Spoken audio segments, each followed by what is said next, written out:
Good morning, everyone. There's a lot of faces on here from yesterday, which is beautiful, and a couple of new people, which is ace. So people will be dripping in. We'll be letting them in as they come, but we're going to make a start. It's day 2 of the Everyday Magic for the Unwitting Conjurer retreat.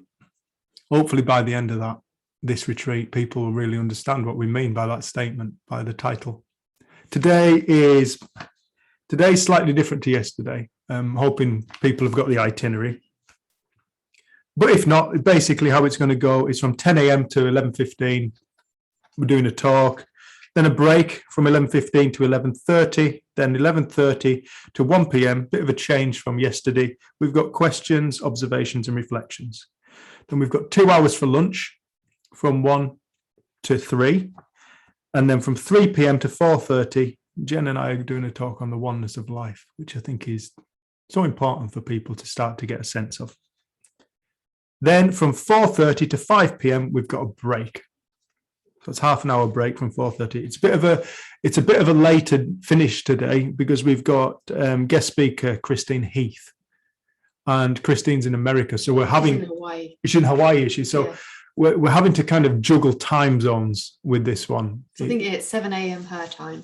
Yeah, maybe, and then so 5 our time. Yeah, so we're having to adjust according to the time zones of the planet. So hopefully you can all make it. And like we say, this is recorded, so it's there to be caught up on. We do these via donation. This retreat is a via donation retreat, which means that people, if you can, please make a donation. We don't set an amount. We don't make any requests. We just say, if you get benefit from this, if you enjoy it and you think it's worth it, please make a donation to Freedom Thinking so Jen and I can continue with our work. We do this because we do it like this because we are aware it's quite difficult for some people at the moment, and we want to make this accessible. And so anybody who is struggling financially and they can't afford to make a donation, what we ask is that they pay it forward with an act of kindness to somebody who they feel they want to do something for. It may be a complete and utter stranger. It may be somebody you know. We ask that we kind of go above and beyond our normal everyday being kind and really make some effort to really bring some magic into somebody's life. So in one way or another, there's an exchange and it's balanced. I remember, Sue, when I first started sharing this, I couldn't charge any money. And I remember Sue, my lady who introduced me to the principles, she said, "Do you know what, Dave? This whole universe is balanced, but you're not." She said, if you keep giving and keep giving and keep giving and keep giving, and you won't accept things in return, you're out of balance. So anybody who can't afford to pay, we ask that the balance is brought forward and with kindness towards another person. So, Dave said to me this morning, do you think people are really going to be interested? Because I know there's quite a few people on here who have heard Dave speak about his insights around nature. And the reason I still believe it's something you're still passionate about and still makes your heart sing. The reason why I say it doesn't matter how many times you've heard it, there's always something else you can hear within it, because Dave had been telling some of the stories and things that he'd noticed for about a year and a half before I kind of got hit with why he was telling the story, what he was pointing to. And it took my understanding to a completely different level. That was kind of the moment where it really went from being a human psychology and a human spirituality to being total, like universal. It brought in nature and it put us back with nature. So I always feel it's a really powerful way of teaching, and I think sometimes it settles us down because we're not talking about the human experience, we're talking about something before the human experience that unites us, and today's title is Unity. So I still think it's very relevant, and I know that the recent in-person retreat we did, there's quite a few people who said, I've heard that so many times, but suddenly I've heard it. So yeah, I made you stop and get all your props. And you did. Do you want to do something with that thing? Yes. I might sit over here with him, and if not, pop him in the car. Nightmare creature. Honestly, people say to Jen and I, oh, you won't know what's hit you when you've got a baby. I'm like, you do not know what hits you when you're around Rusty. It is just continuous, no rest, no sleep, up all night doing something. When he gets all his energy, I need some of his energy. Right. I've always loved nature. It has been something I've been brought up with. My family's love of nature. It's something that's fascinated me throughout my life. And I studied it at college. I studied ecology at college. I failed my college course because I wasn't very good at the academic side of college. But I've always had a fascination for nature. And like I explained on yesterday morning, when I told a bit about myself about when I had my awakening after listening to Sid Banks, my insight was catalyzed, that's the right word, by a jackdaw, a crow. Now this crow, it wasn't that this crow and I had some kind of deep and meaningful. It was just a recognition of something beyond the form that we both share. The invisible force that we both share. And in that moment, I recognized that the jackdaw and I were the same thing.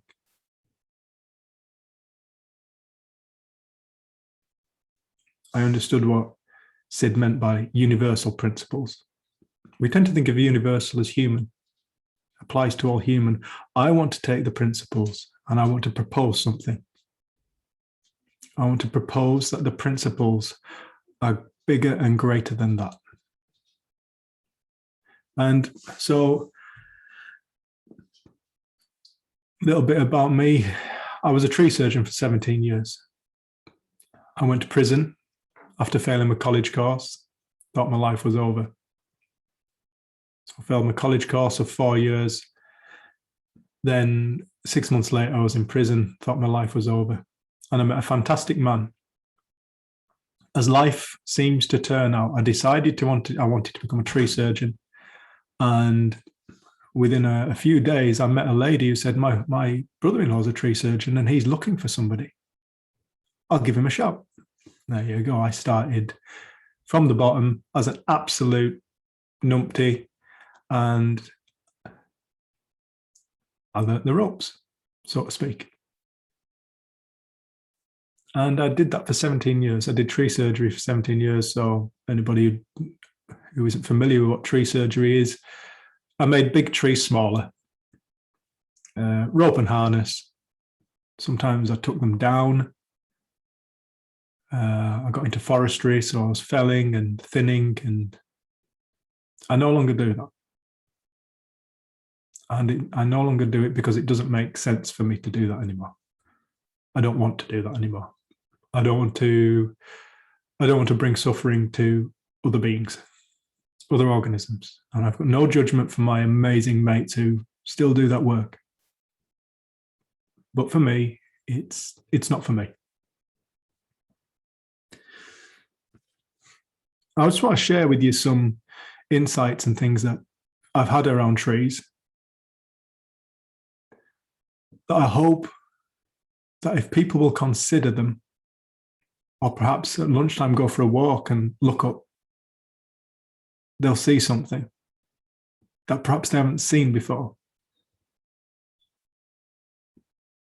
A magic, an intelligence. An intelligence that isn't coming from the human mind, human intellect. An intelligence that's innate. An intelligence that's all-encompassing.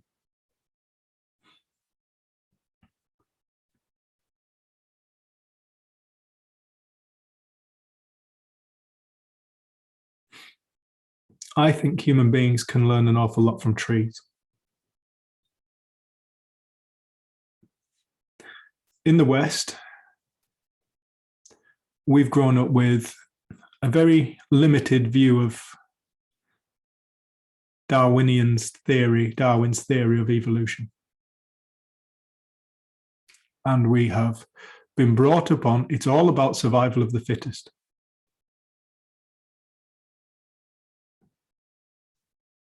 This has created competition.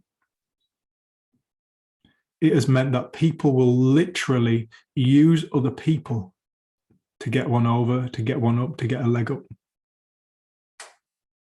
It's meant that people will defraud people. People will go to war, all in the name of competition. And we teach this competition to our children. Competition is completely out of alignment in my observations of nature. Because the more I look at nature, the more I see it's a cooperation.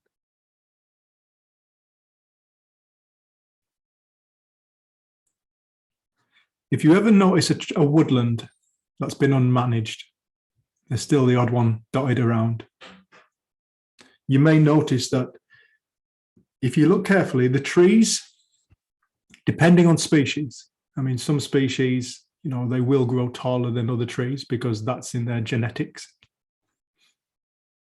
But on the whole, if you look at a woodland that's been unmanaged is generally shaped like a bit of an arc on each end. And no tree, this is again assuming that they're all native and not some introduced species that tends to grow a bit taller.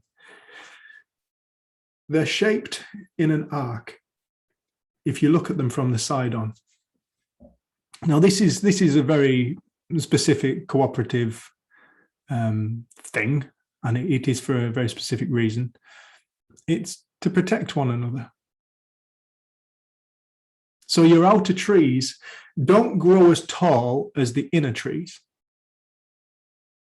But the outer trees still get to have a decent amount of light because they put leaves around, they put the branches out around the sides of the woodland. So whereas the trees in the middle tend to gain all the light from up above, the outer trees tend to get their light from the side. They also are what is called wind firm, which means that the outer trees have a greater root plate supporting them, that because they take the buffeting from the wind, they have a greater root plate. Whereas your inner trees, which don't take as great a battering from the wind, they have less of a root plate. That's why in a lot of forestry nowadays, when we go in and we start interfering with these woodlands, you'll see within the next few years, many of the inner trees will start toppling over because we've allowed the wind to get in, where they wouldn't naturally if they'd been left alone. Okay, so there's an intelligence built into the cooperation of the community of the trees. This is a cooperation that I think humanity could learn from when we learn to all support one another as opposed to being in competition with one another. Another thing you'll notice if you do look through a woodland and you do look up is you'll notice that very rarely will you ever see two trees touching.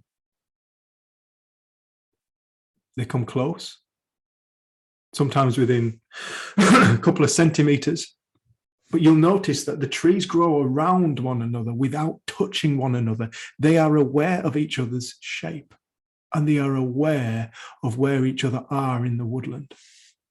There is this awareness and there is this sense that that human beings don't appear to have. They appear to have a sense of spatial awareness.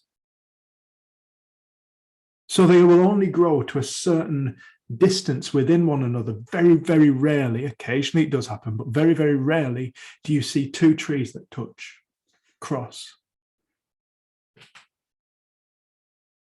There's an intelligence built into these trees, a knowledge, a cooperation.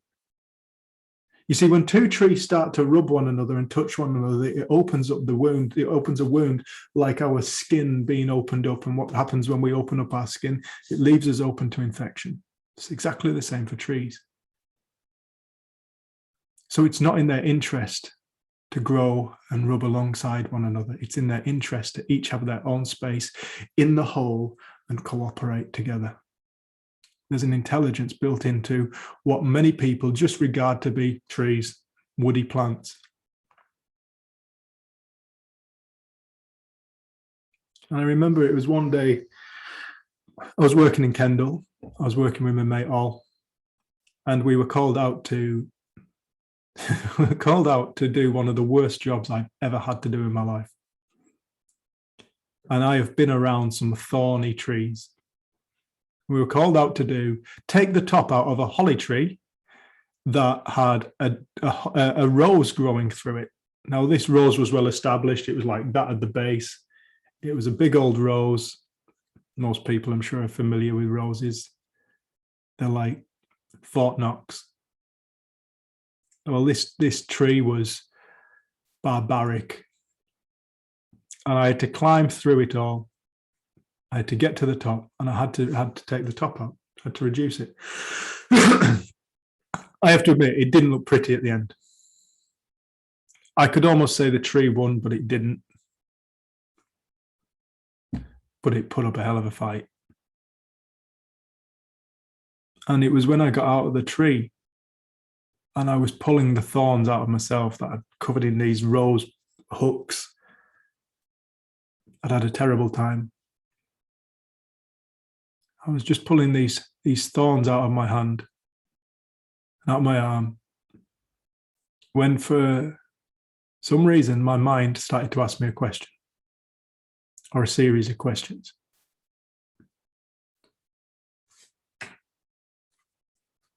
And the question was, why do plants have thorns? You see it there. It's a bramble. Why do plants have thorns? First question didn't take a genius to answer. Plants have thorns to protect them, was my answer to myself. And the next question got progressively more complicated. It asked me, but how does it work? And I said, well, it works because I get the thorn stick into me. I don't like the sensation, so I leave the plant alone. I leave it alone. I don't want to go near it. And that would go for any animal.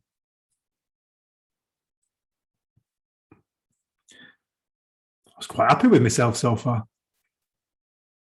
I didn't know what the next question was going to be, but it came.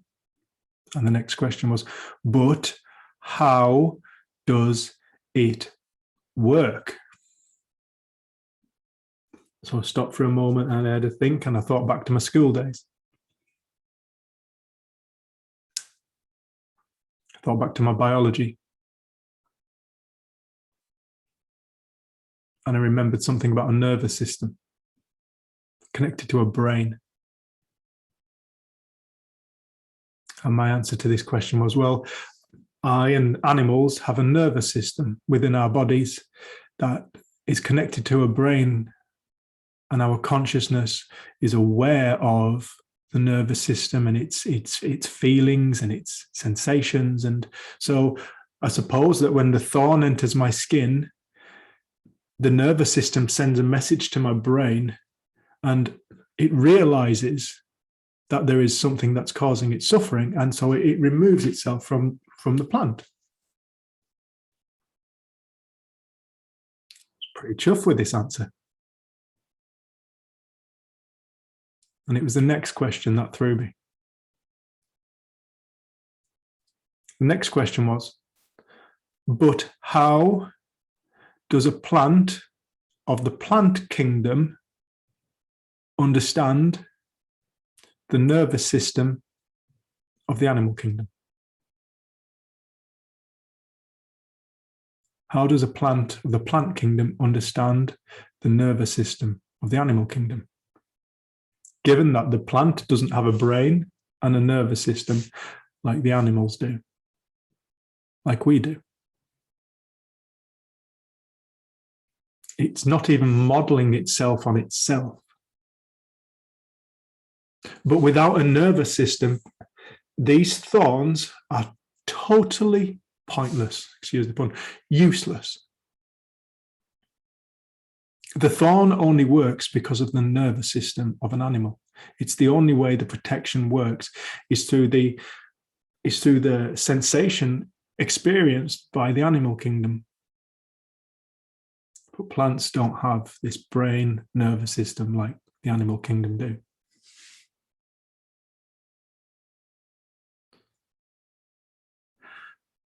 I couldn't answer that question. How does a plant of the plant kingdom understand the nervous system of the animal kingdom? I couldn't answer that question. And weeks passed. And I thought about this an awful lot. Intellectually, I tried to figure it all out. And then one day, it dawned on me. The plant doesn't know about the animal nervous system. I only know about my nervous system because I learnt about it in biology. But what makes the thorn makes the nervous system. What builds the plant builds the animal. Behind the scenes knows. The intelligence behind nature knows all. It favors the plant and it favors the animal in balance. It looks after both. It gives everything a fighting chance. And that was something where I could see there's a clear magic that I think that I'd never looked at. A thorn, a humble, simple thorn, which I had been attacked by countless times. What makes the thorn makes the nervous system. What thought up the thorn thought up the nervous system. The idea of the thorn works alongside the idea of the nervous system, and intelligence, thought beyond human intellect. Thought beyond what we understand as thought. This is a very well thought out, simple idea, as is the nervous system, exceptionally well thought out. Is it chance? Like we're taught?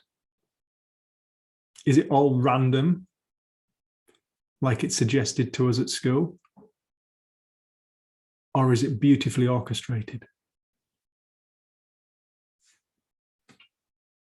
Once I started to get eyes for that kind of thing, you start to see it everywhere. Holly, hawthorn, blackthorn, thistles, cactus, nettles. Nettles produce a glassy, like a glassy hook, and it's got an exceptionally strong alkali within it, which burns, inflicts the sensation of burning upon the nervous system. People leave nettles, give them a wide berth. People give them a wide berth. It's genius. It's utter genius. Once I started to see that, it was like, what other things can I see that I can show people to hope that they can start to see that what we're talking about as thought, Sid calls it mind, divine consciousness, divine thought. It's all the same thing. what we think of as thought is a universal force. It creates a universe. It is dreamt into being.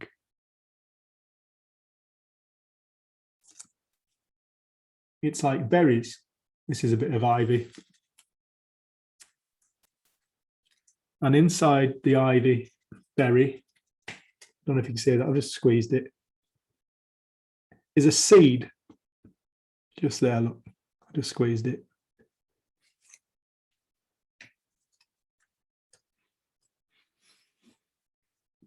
What do berries do? What are berries good for? Well, birds love berries. Birds love berries. You see birds strip berry trees of all the berries.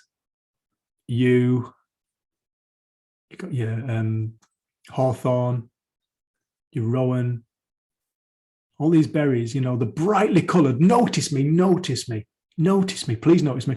Okay, please eat me. And they get eaten by these birds. And it's amazing because most people who have found this on the car, when a bird's done a crap on the car, quite often you'll find a completely intact seed in it, inside a messy looking red colour splat. You see, the seeds don't get digested by the stomach enzymes of the bird. The flesh of the fruit does. That gets digested and it becomes an energy source for the bird. So it's like there's a mutual cooperation here. I will spread your seed if you give me an energy source, a food source. So built into this little seed here is the awareness. You see it is the awareness. Built into it is the awareness of stomach acid of the bird. It's built to withstand the stomach acid of the bird. The flesh isn't. The flesh is designed to be ingested, digested, and used as an energy source. And then this seed gets dumped in a little pile of manure, a little pile of fertilizer wrapped around it to set it off on its way. The seeds get dispersed by wing.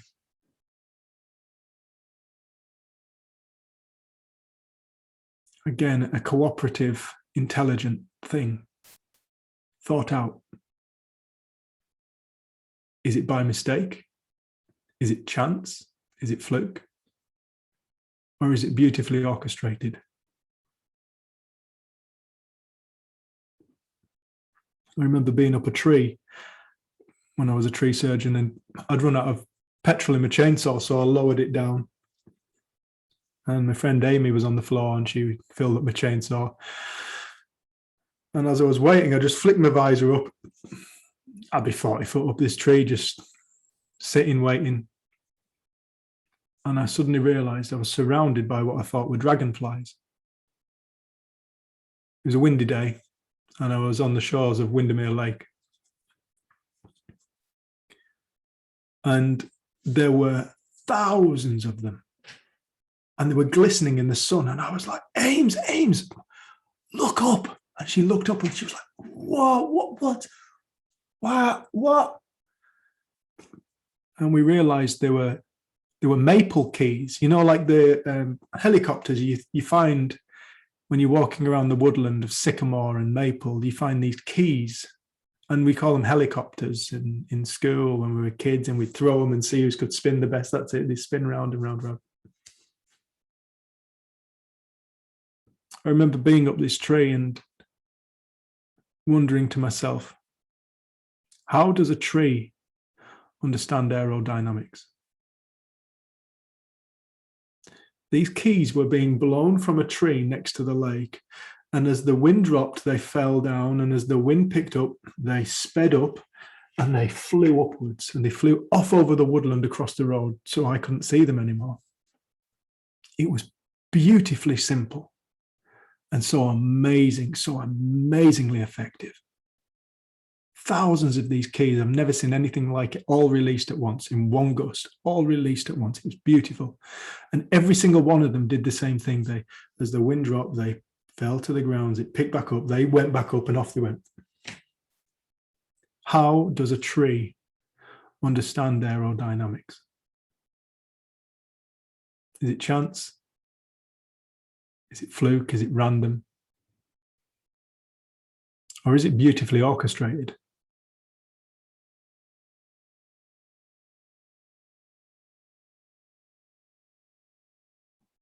These are some of the things that have shown me deeper into the intelligence behind this life. There's countless ones. When you start looking, there's countless. The green of chlorophyll. What is chlorophyll? Well, chlorophyll is a cell within the plant that is like a solar panel. What does a solar panel do? It gathers light from the sun, gathers light. Solar, sun, gathers light. Now, the Earth has never touched the sun. The sun is 92 million miles away from the surface of planet Earth. But built into each one of these little tiny green cells in this little patch of ivy is awareness of a celestial body that we call the sun, 92 million miles away. There's knowledge built into this. Genius. And it utilizes it to create its energy source in order to help it thrive and grow. You stifle the light to a plant, it doesn't thrive. The chlorophyll dies out and it dies.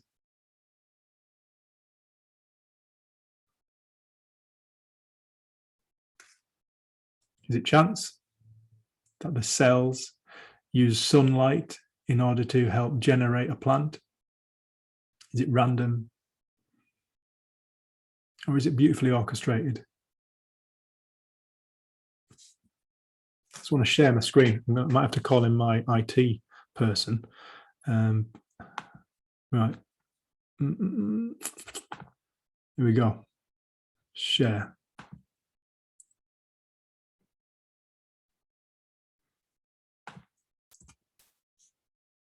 Can everybody see that?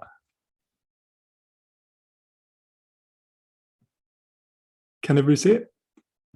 Yeah, I can see it. All right. What are we seeing? Coral. Coral. Anybody else?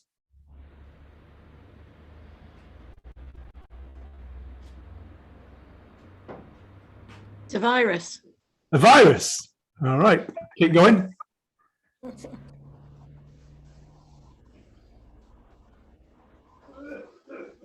It's something under a microscope, isn't it? So, yeah, I don't know, viral kind of thing, or yeah, some sort of structure.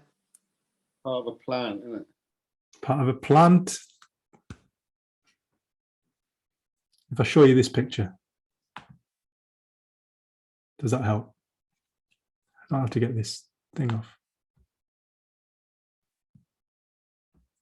It's there. Whoever said coral, yeah, this is coral.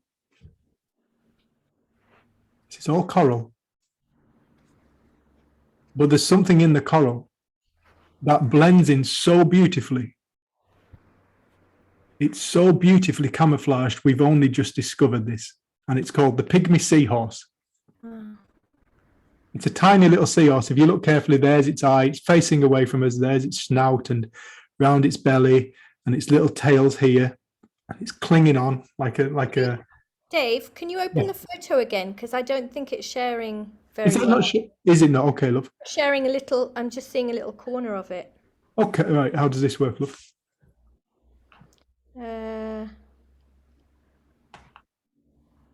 Is that better? Can you see this? No, I'm just seeing your Finder thing.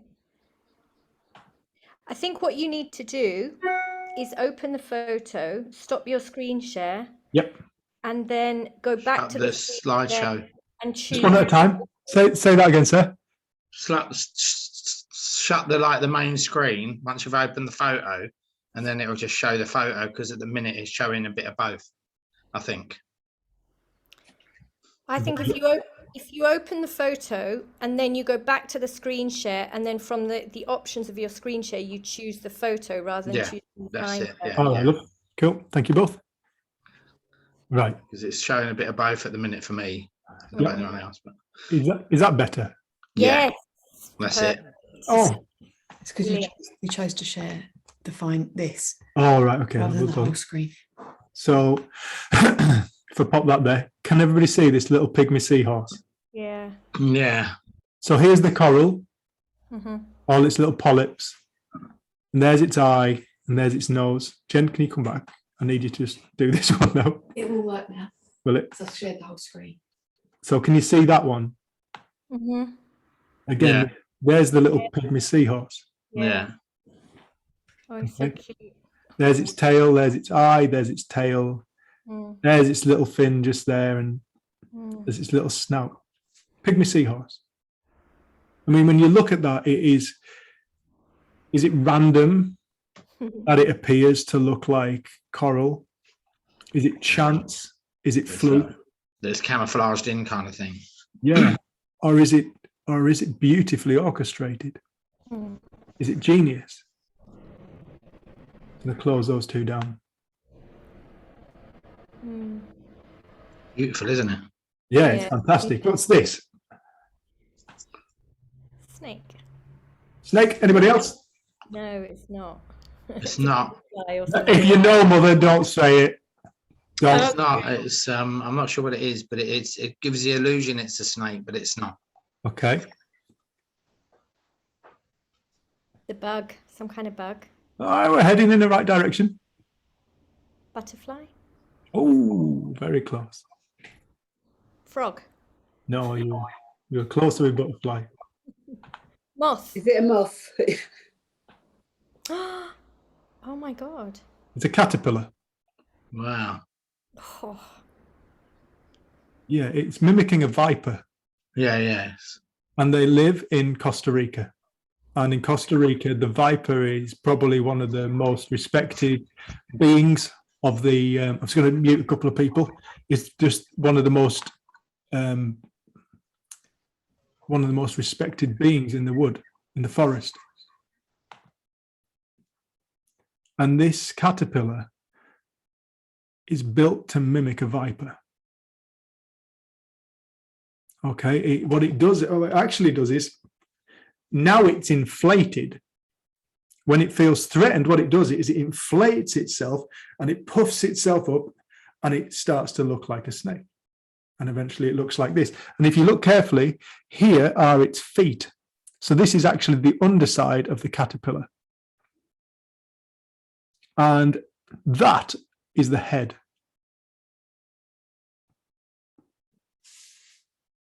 Is it chance? Is it fluke? Or is it beautifully orchestrated?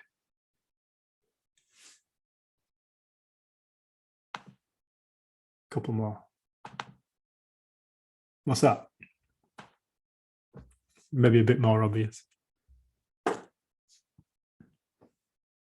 It's a praying mantis. Yeah, it's called an orchid mantis. Mm. You can see it even has the stamens, the petals, the greenery, what looks like a little bit of chlorophyll on its back. It's called an orchid mantis. You know, you'd easily walk past any orchid and not see that. Again, is it chance? Is it random? Or is it beautifully orchestrated?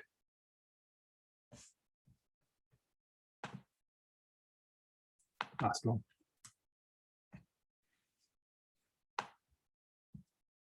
Little butterfly. Complete with holes in the leaf. Section where it's been eaten out by a caterpillar. A section where this leaf has been eaten out by a caterpillar. I mean, we're on multi-levels of awareness now. Multi-levels of awareness of creation. So we've got a butterfly that is mimicking a leaf, but not only that, this leaf has been eaten by a caterpillar.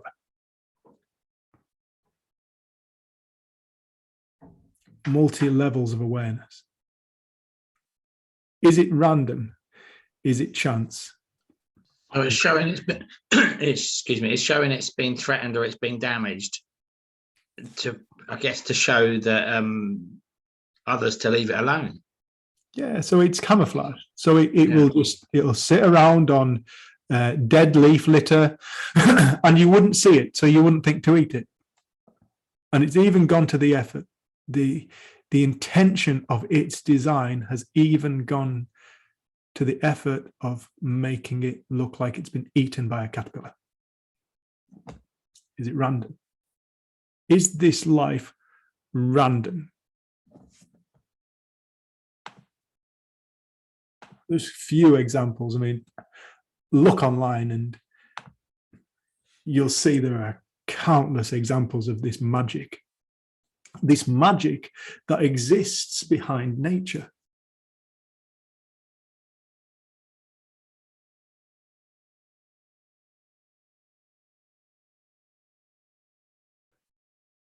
One of humanity's biggest mistakes was it decided it wasn't nature. One of humanity's greatest mistakes was it thought it wasn't nature. It thought nature was something different to itself because it got lost in ego. It got lost in an illusion of itself. Humanity is nature as much as the leafy butterfly, as much as the viper caterpillar, as much as the orchid mantis, as much as the trees, as much as the chlorophyll, as much as the berries, as much as the birds that eat the berries, as much as the fungus. Humanity is nature. What made the trees made the people. Human beings are not one of the human beings' great inventions. We're not one of our great ideas. Something thought we should exist, and so it was done. The universe thought we should exist, just like the thorn should exist, just like the berry should exist, just like the sun should exist, just like our earth should exist. And so it was done by an intelligence greater than our intellect.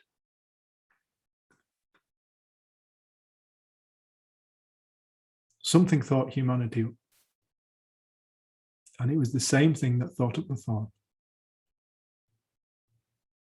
Everything is one.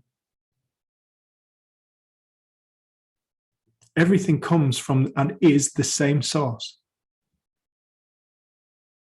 This is why people who have spiritual realization realize the oneness of life. This is why in religion people have been trying to point people to the oneness of life. This is why mystics have been trying to point people to the oneness of life. This is why people who realize it simply realize the oneness of life. They realize the divine. If you say connection, I'm not overly enamored with that word, because to say connect is to say you can possibly disconnect it. So I could say this pen is connected, but I can disconnect it. We can never be disconnected. We only have the illusion of disconnection in this universe.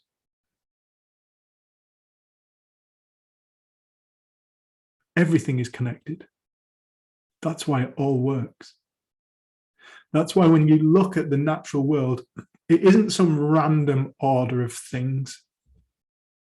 There isn't random evolution taking place. There isn't things that shouldn't be there because they don't fit. Everything fits beautifully. I want people to get a sense of this is not chance. This is not random. We are not some fluke of the universe and it means nothing. It means everything. Every single one of us is meant to be here. Every single one of us is meant to be on earth at this time, in form.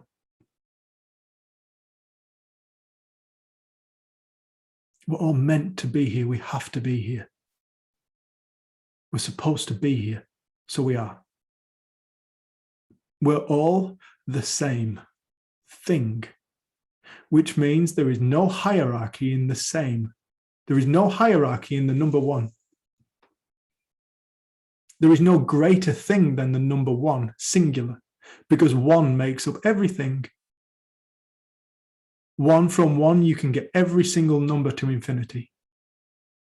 And that's what we have. From the one source, we have everything coming into creation. And it creates everything differently. It creates infinite, and I say infinite because as some things are going out of existence, things are coming into creations, things are going out of creation, things are coming into creation. It creates infinite diversity. And each one of us is part of the infinite diversity of this universe. We're all meant to be here. Nature does not make mistakes. It makes different. Mistakes are a perspective of mankind's mind. Every single living organism is an experiential reality, just like us. The jackdaw that I encountered upon my awakening, I realized was an experiential reality. It was aware of my presence and I was aware of it. I came into its reality. I have no idea what it thought about me, but it was aware that I was on its landscape. And I was different to what it would normally expect. So it looked at me, what the hell's going on down there? Carry on. Every single ant in a colony is a separate reality. Each ant experiences its own reality in its own way. People with dogs, look at your dogs. People who've got more than one dog, or anybody who's got a dog, look at dogs. Each dog has its own personality. Each dog is different. Why? Because it experiences a different reality to any other dog. This separate reality thing isn't just a human thing, it's a nature thing. Each tree is a conscious awareness. It thinks. I remember reading one of my forestry magazines when I was doing tree surgery. And in this forestry magazines, they did an experiment where they put caterpillars onto maples, and I think it might have been an aspen. And so first of all, they put a caterpillar, a certain species of caterpillar, onto each tree. And what they noticed was as the caterpillar started to munch and eat the leaves, within a few minutes after the caterpillar had had a bit of time to eat, within a few minutes, the tree became aware of the caterpillar and released a tannin. A tannin is an acid released and produced by the tree. It released a tannin. So this tannin was intolerable to the caterpillars. And so the caterpillars dropped off and went off and found something else to eat. So they took a different type of caterpillar and they put it on the same leaf, which was flooded with this tannin. But these caterpillars were tolerant to these tannins. And what they noticed was after a few minutes, the tree became aware that there was another caterpillar on, and they flooded the area of the tree, the leaves, with a different type of tannin, a different toxicity of tannin, which this caterpillar couldn't tolerate and dropped off. And then what they noticed was that when they measured the trees around that tree, the trees were flooding themselves with these tannins. They were aware that this pest, for want of a better word, I don't like that word, but this caterpillar was present within the vicinity, and the trees had communicated between themselves. And they put up their defenses. And at the end of this statement, at the end of this article, the scientists said, "We know trees think, but we cannot understand how, as they do not have a brain." Again, another one of humanity's big mistakes. We assume that thought is generated in the brain. We assume consciousness is generated in the brain. When we do that, it looks like a material world, And we are 100% looking in the wrong direction for what reality truly is and what we are. It's a spiritual world. It's an energy world.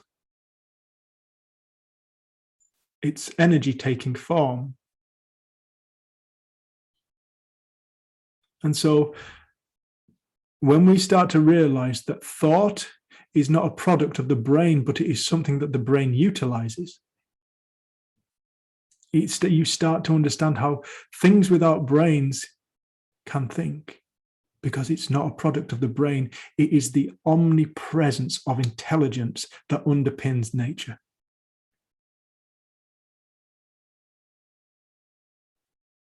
Everything is every single living organism is a separate reality. Therefore, there are infinite realities taking place on Earth right now, just on Earth.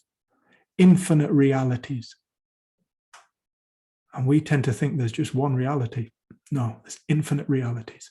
And the reality that we encounter is simply the reality that we encounter through our senses. So everything, the human reality is within a certain, very specific bandwidth of sound, light, touch, smell, taste, and then whatever we think about it. So my ears can only hear between certain decibel ranges and certain frequencies. Rusty is going deaf, so his reality is totally different now. But when he could hear, he heard totally different frequencies to my own. And some birds, picked up a buzzard and I saw a sparrowhawk the other day in the vets. The eyes, what those eyes see, what the reality that bird must encounter, that buzzard, that sparrowhawk must encounter, to be able to spot voles and mice and little birds hundreds of meters away. What reality is that like? And what's the reality like for an ant? What's the reality like for a tree? I have no idea.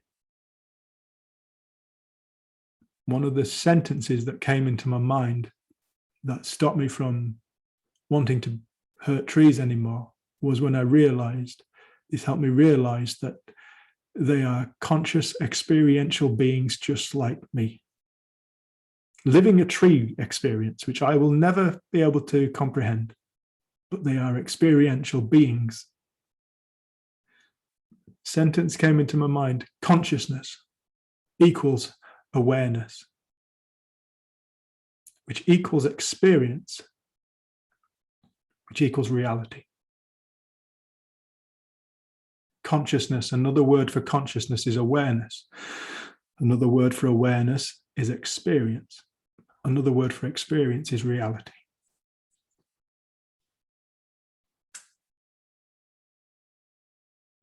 My sister used to have a mimosa plant. Anybody who's seen mimosa, they're amazing things. You stroke them and they fold up and then they faint. And they call them the sleeping plant as well, mimosa. Google it. Beautiful plant. I got my sister one. And my sister lived in a caravan and she called it Gilbert, a plant. And it sat in the caravan, and every time she came in and she shut the door of the caravan shook, and Gilbert would close up his leaves, fold himself down and hide. And within 5 or 10 minutes, he'd open himself back up again once he felt the threat had passed. That plant couldn't do that without awareness, without thought. Now, Lisa used to kiss Gilbert. And she said, at first, when I used to kiss Gilbert, she said he'd always fold up and collapse and hide. And she said, but over time, he got tolerant to her. He realized she wasn't a threat. Gilbert's dead now, God bless him. But he realized she wasn't a threat. So she showed me it. She said, look, and she kissed Gilbert. And Gilbert just stayed fully open. I'm all right. So I went and did it. I kissed Gilbert and Gilbert closed. It was like Gilbert was aware that I was somebody different to Lisa.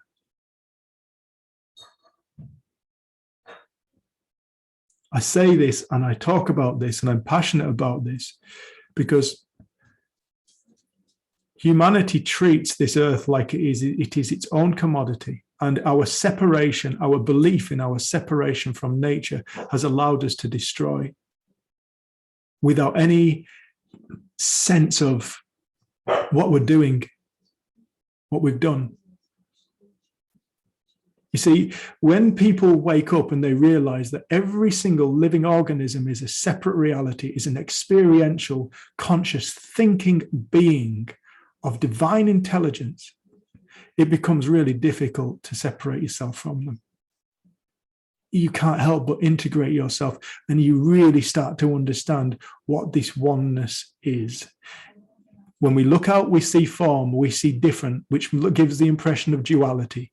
But when you look at the thorn and the way that it works, I'm not pointing at the thorn and I'm not pointing at the nervous system. I'm pointing at the intelligence that binds the two together so that they both work in harmony. I'm pointing at the intelligence that thinks everything into being in such the most amazing ways. Birds with their hollow bones that they fill with warm air to help create buoyancy in the air. I mean, when we talk about our knowledge of physics,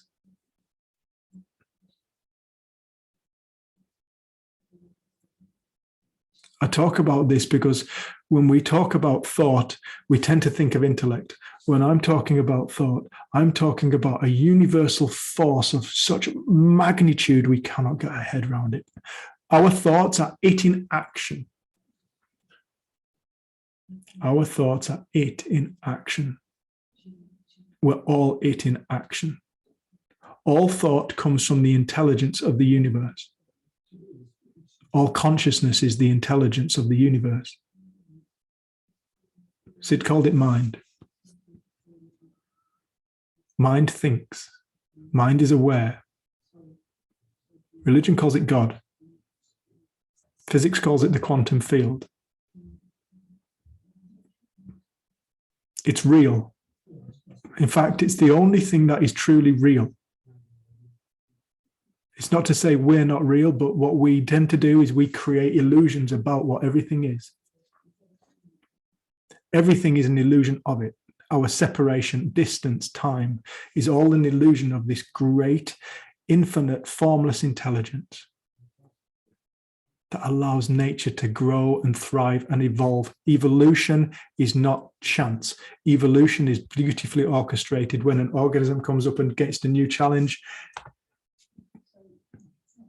it doesn't randomly, oh, I'll have a go at this, I'll have a go at that. It's like with great tits in I think it was in Sweden, they noticed that great tits after 40 years have started to develop a different shaped bill. And this different shaped bill is so that they can get the seeds and nuts out of the bird feeders that people are putting out. The bills have changed. The bills didn't turn into like a toucan or a crocodile or something random. They became so specific to adapt to this new changing environment. And it knows how to do it because what creates the environment creates the bill. This is why everything is so beautiful and orchestrated. But humanity, in its lostness, in its lack of belief, in its lack of awareness, its lack of knowledge, has separated itself from it. And this separation is a thought. That's the only thing that this separation is it's a thought. Nothing more, nothing less than an illusion of our own mind.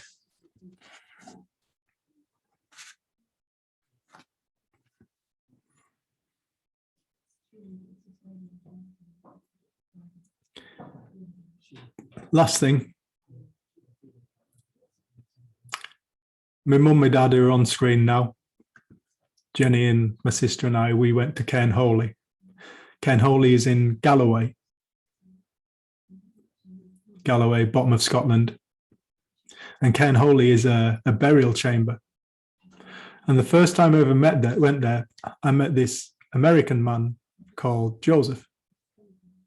And Joseph had pens out and he was sticking them in the ground. He was measuring shadows. I said, do you mind me asking you what you're doing? He said, no. He said, I'm trying to figure out what all this is about. I said, all right, brilliant. Cool. What you come up with? Don't know. Okay. 10 years later, I go back with my mum and dad and Jen, sister. Joseph's there. I said, Joseph, isn't it? He said, yeah. I said, how come you're here?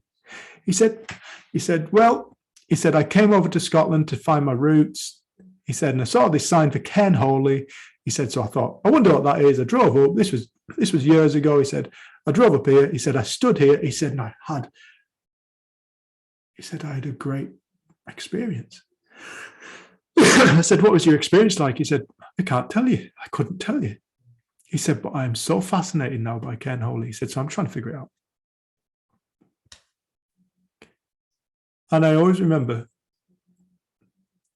he said, it took me 2 years before I looked directly east and I saw 2 or 3 miles away a mound of stones on the sky, on the horizon.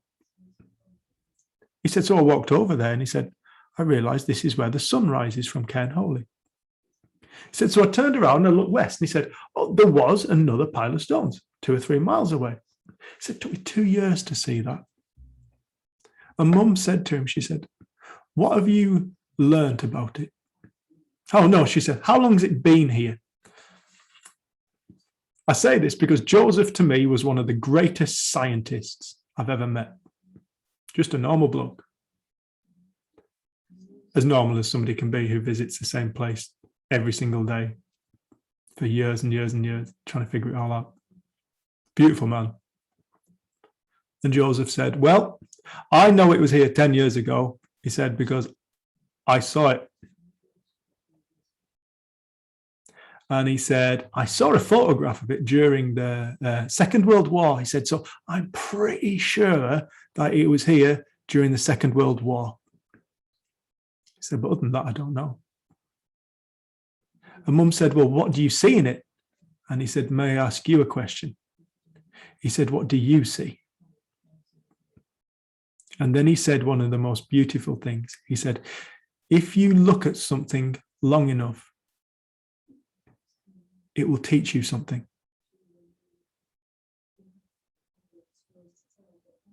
If you look at something long enough, your mind will bring you knowledge. And this is the only way that we learn. We learn from inside ourselves. Nobody teaches us anything. Every single thing we have learned, we've had to realize from within our own being. People can point us in directions, but learning truly takes place from within. There is no outside. There is no outside. The only experience we ever experience is the experience from within our own being, our reality. And we can never step outside of it. I live with Jenny and sometimes she perplexes the hell out of me. I've got the same genetic makeup as my sister, and sometimes she baffles the shit out of me. We see totally different worlds. All learning takes place from within. Observations and learning come from within. And when we point our consciousness in the direction of wanting to know something great, something massive, something, when we start asking the right questions and point our consciousness in the right direction, our consciousness will bring us answers. It's the greatest gift. We're the most powerful things in the universe because we are the universe. Everything is the universe. We're all one. Everything's one. We're all from the same source. We are all the same source incarnate. We come from that source. We go back to that source. That source doesn't go anywhere. That's what Jesus meant when he said, you come from the light, you go back to the light, you are the light. The light of life, the life of consciousness, the light of consciousness. It's magic. It's the most unbelievable magic, the most humbling magic.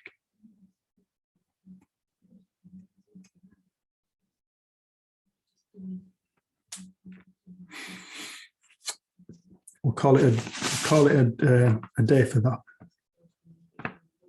So we got 15 minutes. We got a 15-minute break. And then we're back at 11:30 to 1 p.m. for questions, observations, and answers. Thank you, everybody, for being here this morning. I'm going to pause the recording. Okay. So this next section is, please you lot, speak up. This section is called questions, observations, and answers. No, it's not. Questions, observations, and reflections. It's actually called, and reflections. Get it right, Ellery. So this is for questions, observations, and reflections from everybody. It's a great chance for people to share, and it's beautiful because when we do our retreats in person, most of the learning comes when people go for a walk together, or at tea time, or sat around the fire or something like that. Just people sharing. And all Jenny and I do is we help create a space for learning to take place within people. So this is over to you lot. Yeah, I'd love to hear how people found Dave's talk or anything from yesterday, but I think because the nature thing really struck me, I'd love to hear how people have heard that, how it's come across. Heidi Roberts is calling. It's Heidi Roberts. Can you hear that? Heidi Roberts is calling. Alexa, stop. Alexa.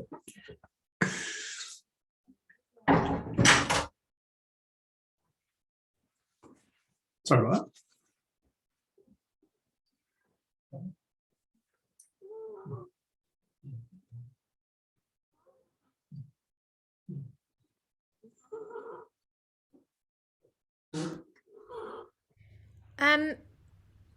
I'll ask. It's not so much related to.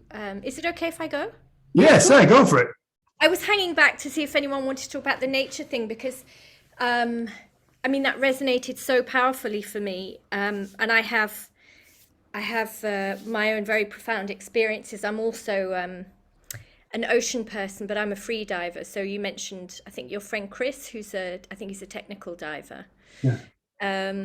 So the nature thing it's a massive thing for me. But what kind of drew me to come to this retreat this weekend, and when I saw your mum jumping into the call, hi mum, because what I wanted to ask was, I'm super interested in how all of this shifts family dynamics, because I mean, you know, you told your story yesterday, Dave, and I can only imagine how difficult it must have been for your family to see you going through that, and how those relationships would have been impacted, and then how your own transformation has shifted everything within the family dynamics. And I mean, I'm asking for myself because I'm starting to realize through my chats with Kate that I have some repetitive beliefs which have really got in the way, but I didn't really realize it, and I was sort of pointing the finger at the other. And these realizations have hit me quite hard over the last couple of weeks in talking to Kate, and your story was so powerful. You know, I've seen obviously how it's impacting her relationship with her daughter, but yeah, I would be super curious to hear a little bit more about the family dynamics, and I don't know whether your mum could share a little bit as well, if that would feel right or appropriate. But yeah, whatever comes for all of you. Would you be happy with that, Mum? I'm happy with that. So what question would you like to ask me? Well, I think it's, the unconditional mother love, but seeing a son go through what Dave was, the pain and going to prison and suicidal thoughts, and, how that impacted you, but then also his transformation, like what you've experienced through this journey that he's gone on. and then also the bigger picture of the whole family, because it doesn't stop with mum, with his dad, but his sister and yeah. Well, I didn't actually know that David was suicidal. He didn't actually ever mention anything like that to us, so we never actually knew that. We basically couldn't understand him because it was just alien to us, really, how he was behaving. We didn't really understand what he was going through at that particular time. I don't think you ever can understand what another human being is feeling. And when we picked him up from Scotland and we brought him home here, we'd set up our spare bedroom downstairs for Airbnb.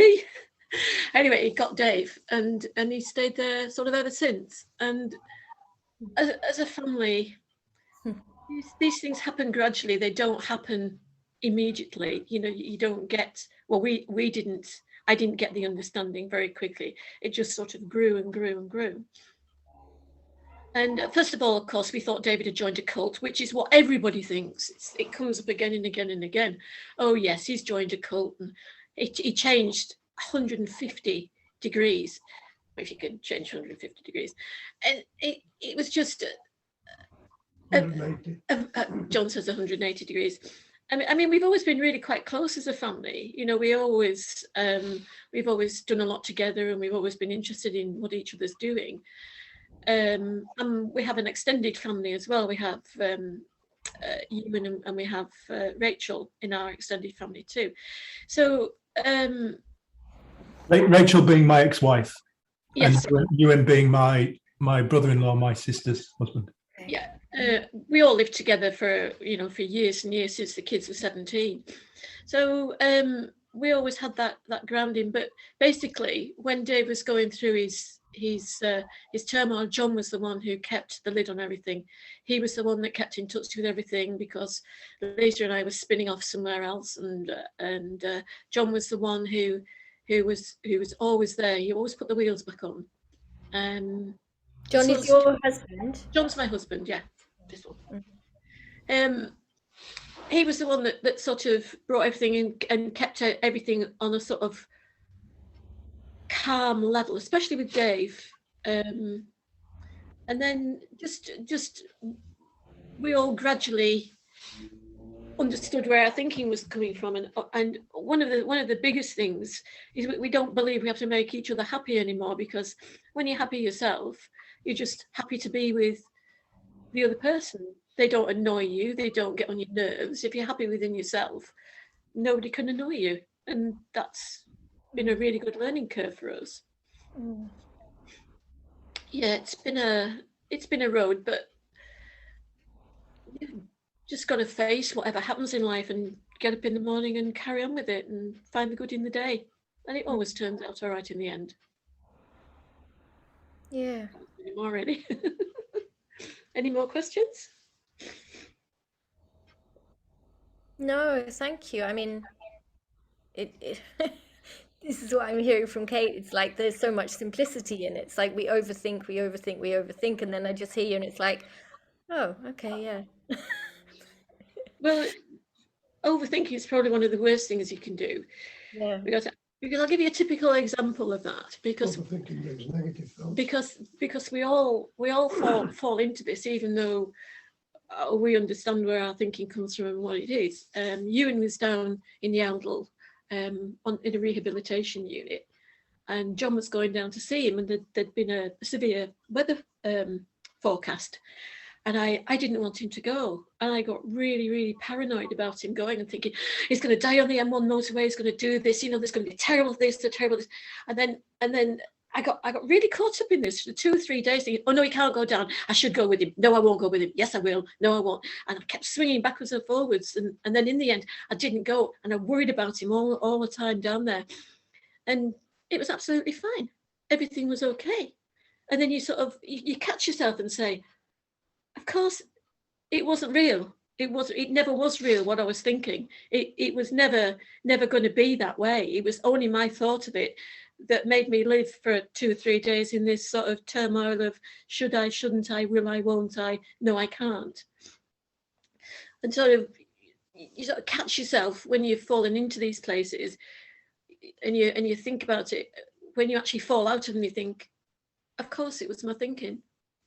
And it catches you out again and again and again, because your mind settles down and your thoughts come back in again. You can never stop thoughts from the past or about the future coming in, but you can see them for what they are, and you can, well, I can just overlook them. I don't have to believe them. Don't believe anything, except the moon's made of green cheese.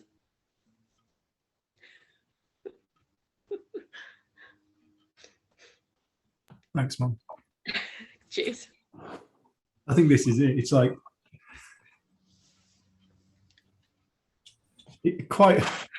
Kate said to us, Kate's got her hand up now.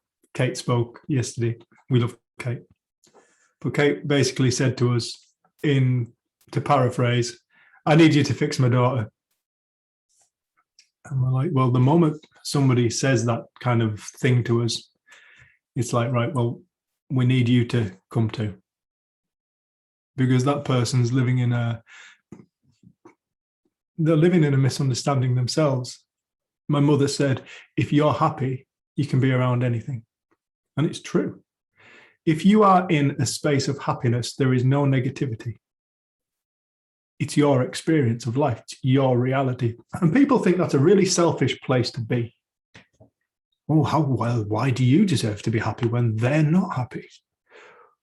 Why would you bring more misery to planet Earth? Why would you bring misery to your own life? What does bringing misery do of any benefit to anybody or anything?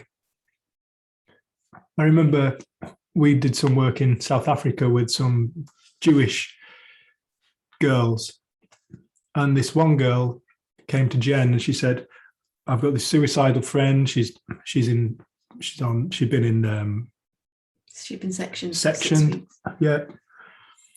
She tried to take her own life a couple of times. That's right. And she said, how do I speak to her? And Jen said, well, could you get them together? Could you get her to come? And we could do a group with her and your friends. She won't come. Well, we'll do one for your friends then, and perhaps your friends then can know how to relate to this girl. Anyway, so we were doing this, we gave this talk, and all of a sudden, this little voice just said, it's like fire. You get burnt by it and you become afraid of it. But once you are afraid, you never get to experience the warmth it could bring you. And we said, who said that?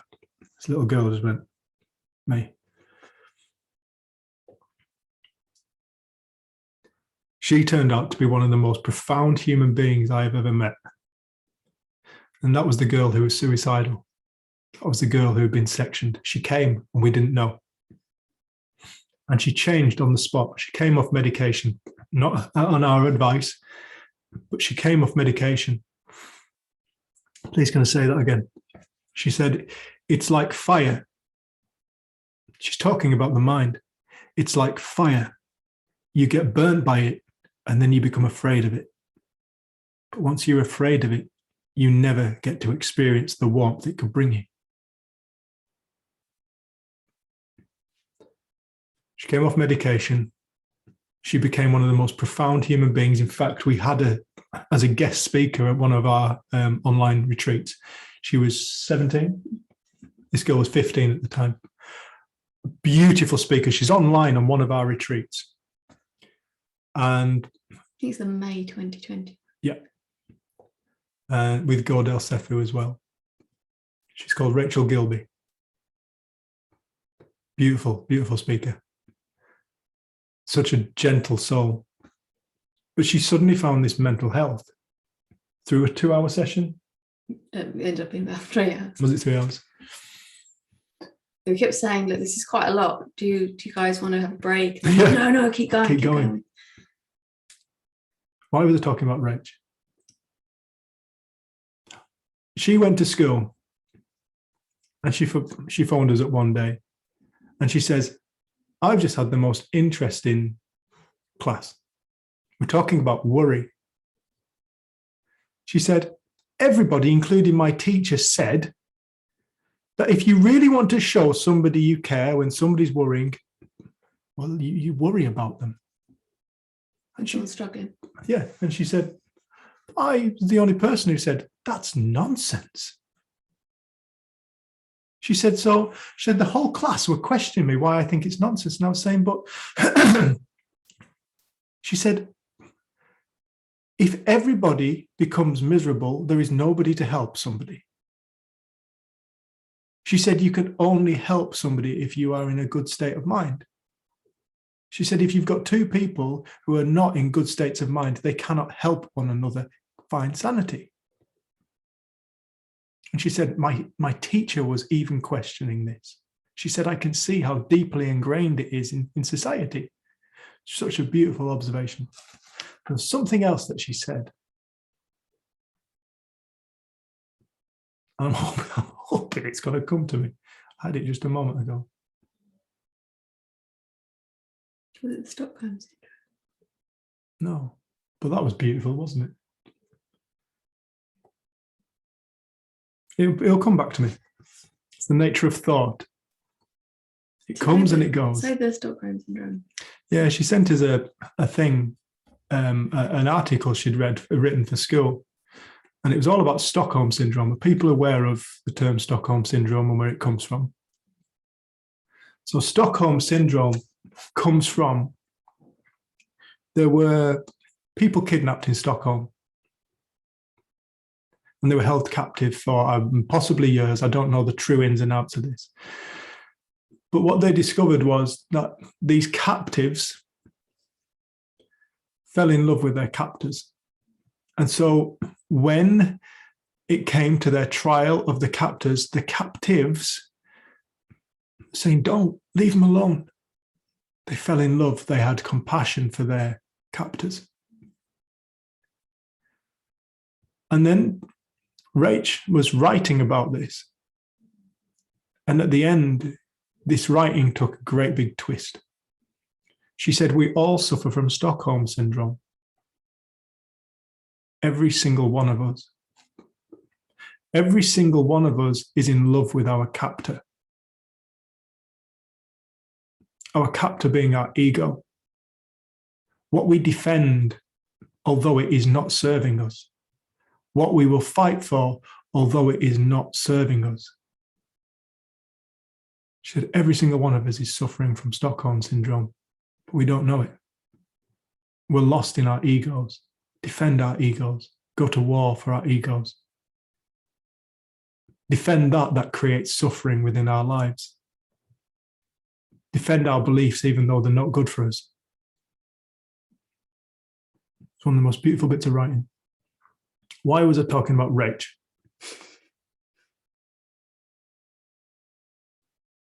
God knows. But there is this thing about, going back to your question about changing families. My family started on a journey of change because I changed. We drank a lot.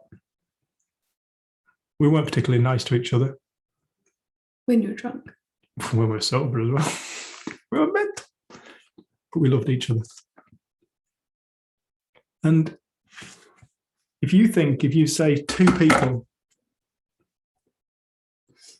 so that two people is 100%, or perhaps there's 6 people as there was in our house. And one person changes, that entire relationship changes. If there's 2 people and one person changes, the entire relationship has to change. The problem is people go, oh, it must be you. You've got to change, so I feel okay. There's us lost in the illusion of life. That external sources are creating our experience.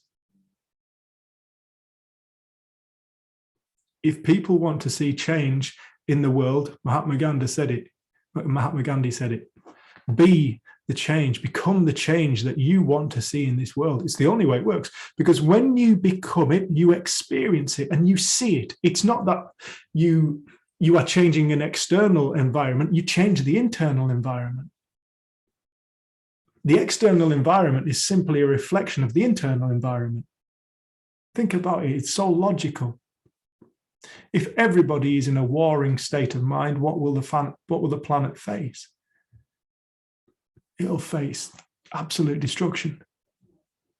If the internal environment of people is one of love and compassion, what will the world look like? But it starts with all of us. And that's why there are people who can go to, what was the Jewish man who was in the concentration camps called? He wrote that book. Viktor Frankl. Viktor Frankl. Frankl. Yeah, Viktor Frankl. You know, people can be in the most dire situations and yet still experience peace and love and compassion. Because the external environment is not the source of the experience. Consciousness is. Thought is. 100%. No exceptions. No, oh, it's not working now, it's this. No, 100%. It's the only way that reality works, is it is an experience. And it's coming from within us all the time. You cannot step out of it. It appears like external things affect us. That's illusory. The only thing that affects us is our very own thoughts. And there was something you said about, I know I carry these beliefs. Forget the beliefs. Forget them. That's not the direction we want people to look in. You don't know what the beliefs are.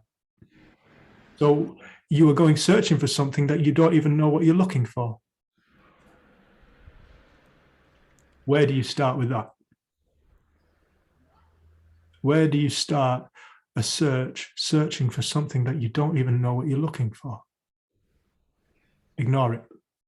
It will distract you. It will take you down the wrong track. Our message is, start to understand what reality is created from. Start to understand how thought creates reality. When an individual aligns themselves with that truth, when they insightfully see it, a monumental change will take place within the consciousness of that person, because they've aligned themselves with truth. They've found truth. Truth sets you free. Truth will set you free. Truth is fundamental fact. Fundamental fact cannot be found in the world of form. That is expressions of fundamental fact. Fundamental fact exists before the creation. Every single thought, every single belief is creation. It's too late. You won't find it in too late. It's been created. It's been formed. It's taken form. It's too late.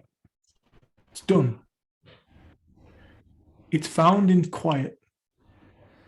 And a quiet, when I talk about quiet, I don't mean you have to have quiet for hours on end. Shut up, kids, I'm trying to be quiet. I'm trying to find myself. A silence that lasts that long, which you cannot create. But it comes when you start orientating your conscious into the direction of wanting to discover it. Seek and ye shall find. It's all there. It always has been. It's always been there. The stories that we've carried for thousands of years, it's all pointing to the same thing, because it's the same thing.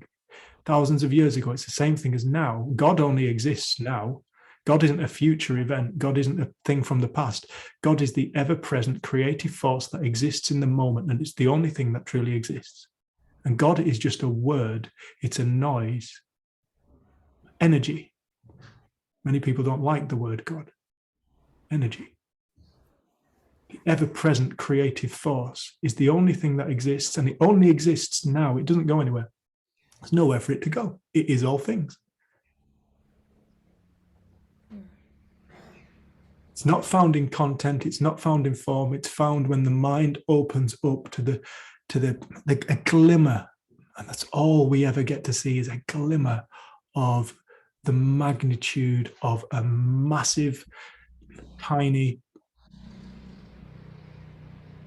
incomprehensible force. And it's love. It's pure love. Pure, uncontaminated, non-judgmental, non-conditional love. That's why it said God is love. And that's why it said, when you find yourself, you find love. And that's why it said love is the truest state of being. Why is it the truest state of being? Well, because it's the unifying force that binds people. Love binds, fear separates. Fear creates duality, love creates unity, singleness, non-duality, God.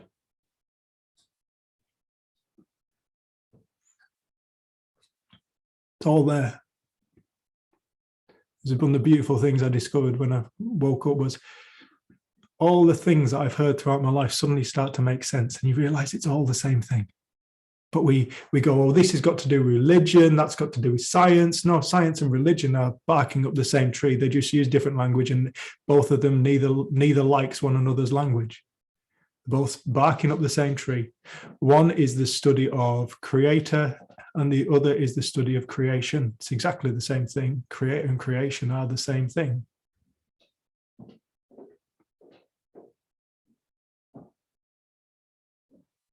It's beautiful. You start to wake up and see it's all there. It's all there for us. We just need to open up our eyes. And Sid Banks said, it's not hiding from you, you're hiding from it.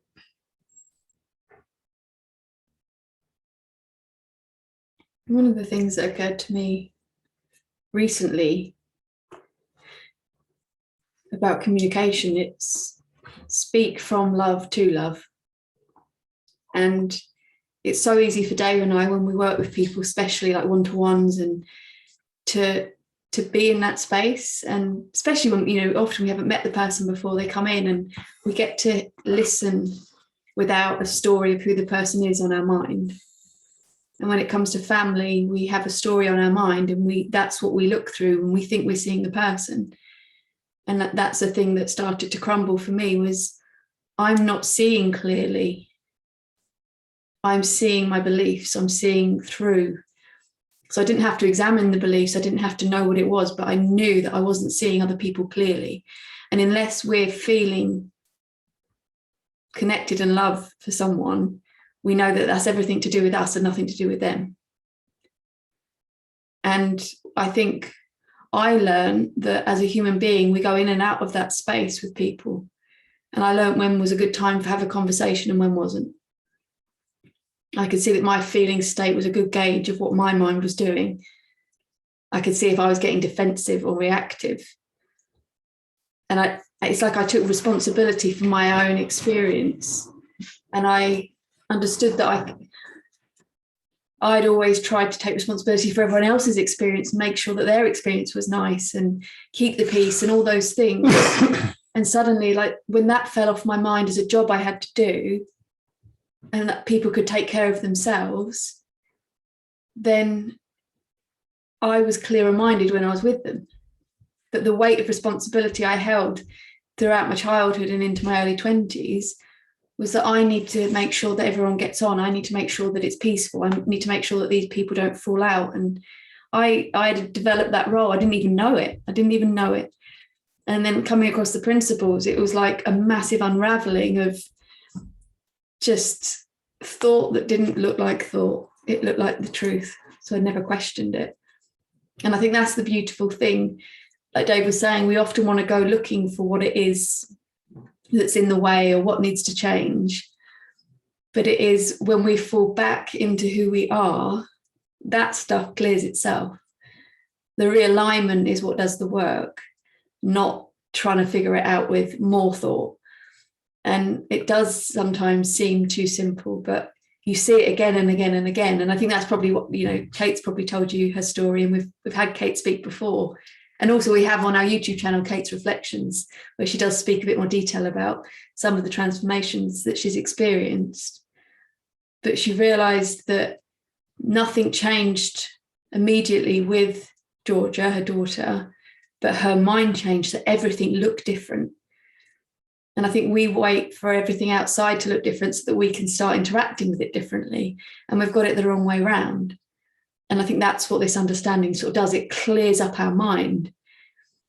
I remember it being described to me as we're walking around with really scratched glasses thinking we've got a clear picture. And they said, you know, we're always going to be looking through the lens of our thought, but we can get clearer glasses. We can clean our glasses more often. And I remember that really struck me. I was like, wow, we can't ever see anything other than what's going through our own mind because we're creating the picture. But I think I said it yesterday, that is the good news, because then anyone can suddenly look different to us. We can relate to them differently. And we've all experienced that. The way that we see the past can suddenly look different with new eyes in how we look back at it. And that's the beauty of thought, is that it's not fixed. It doesn't matter how long we've thought a certain way. It doesn't mean that it's going to take that long to get rid of it. I think Dickon mentioned it's one thought away. And actually it happens all the time when it falls off our mind. And we just find ourselves present with someone. And I always remember I'd had a close family member was struggling, and they'd phoned me up just before a conference and said, I really think I've got an alcohol problem. And I was getting ready I was speaking at this conference, so I carried on getting ready and I just listened for about probably an hour. And by the end of the call, this person had talked themselves down and relaxed and realised, hang on, I'm probably blowing this out of proportion. And then I remember I relayed this story to our friend Linda Ramus, who's a teacher from America. I said it was the weirdest thing. I listened, I really was present listening. I didn't feel the need to fix. I didn't feel the need to interrupt. I didn't have all the thinking I normally have, oh God, I've heard this story a million times. And I said, and they sorted it out for themselves. And I remember her saying to me, she goes, she said, that's listening without needing the other person to be okay for you to be okay. And she said, you know, if that person had phoned her, she wouldn't have had any, it wouldn't be any personal attachment to it. But usually I was personally invested in this person being okay. So that completely coloured my view, and I went into fix it mode. And it was so cool because I was like, wow, it's so much easier actually just to listen to people and totally know that they've got the answers for themselves. And it might not be that you're always completely silent. There might be something that occurs to you to say, but that's out of the moment rather than out of old habitual kind of thought and ideas that we know if only they did that, then their life would be so much better. Our prejudices. Yeah. And it's fascinating how it shows up, but you start to see that your own feeling is the gauge of where you're at. Are you coming from reaction? Are you coming from defending? Or are you just listening? And actually, people only really want to be heard. People really want to be listened to, and that works both ways. But within my family, I know that me changing completely changed the entire family. Because we have our ups and downs, but we just don't take each other personally in the same way anymore. And we all take responsibility for our own world first. And we can apologise when we get totally lost and lose it. And like there's times when you've been like, God, I was a dickhead, wasn't I? I'm like, yeah. And you're like, I'm going to go and apologise. Like, it doesn't mean that you're not, suddenly everything's going to be rosy. There's still going to be times where our ego just totally dominates. But I think you realise much quicker and you're able to sort of step back and take responsibility. And a deeper acceptance of this illusion of life. And how convincing it is. Yeah.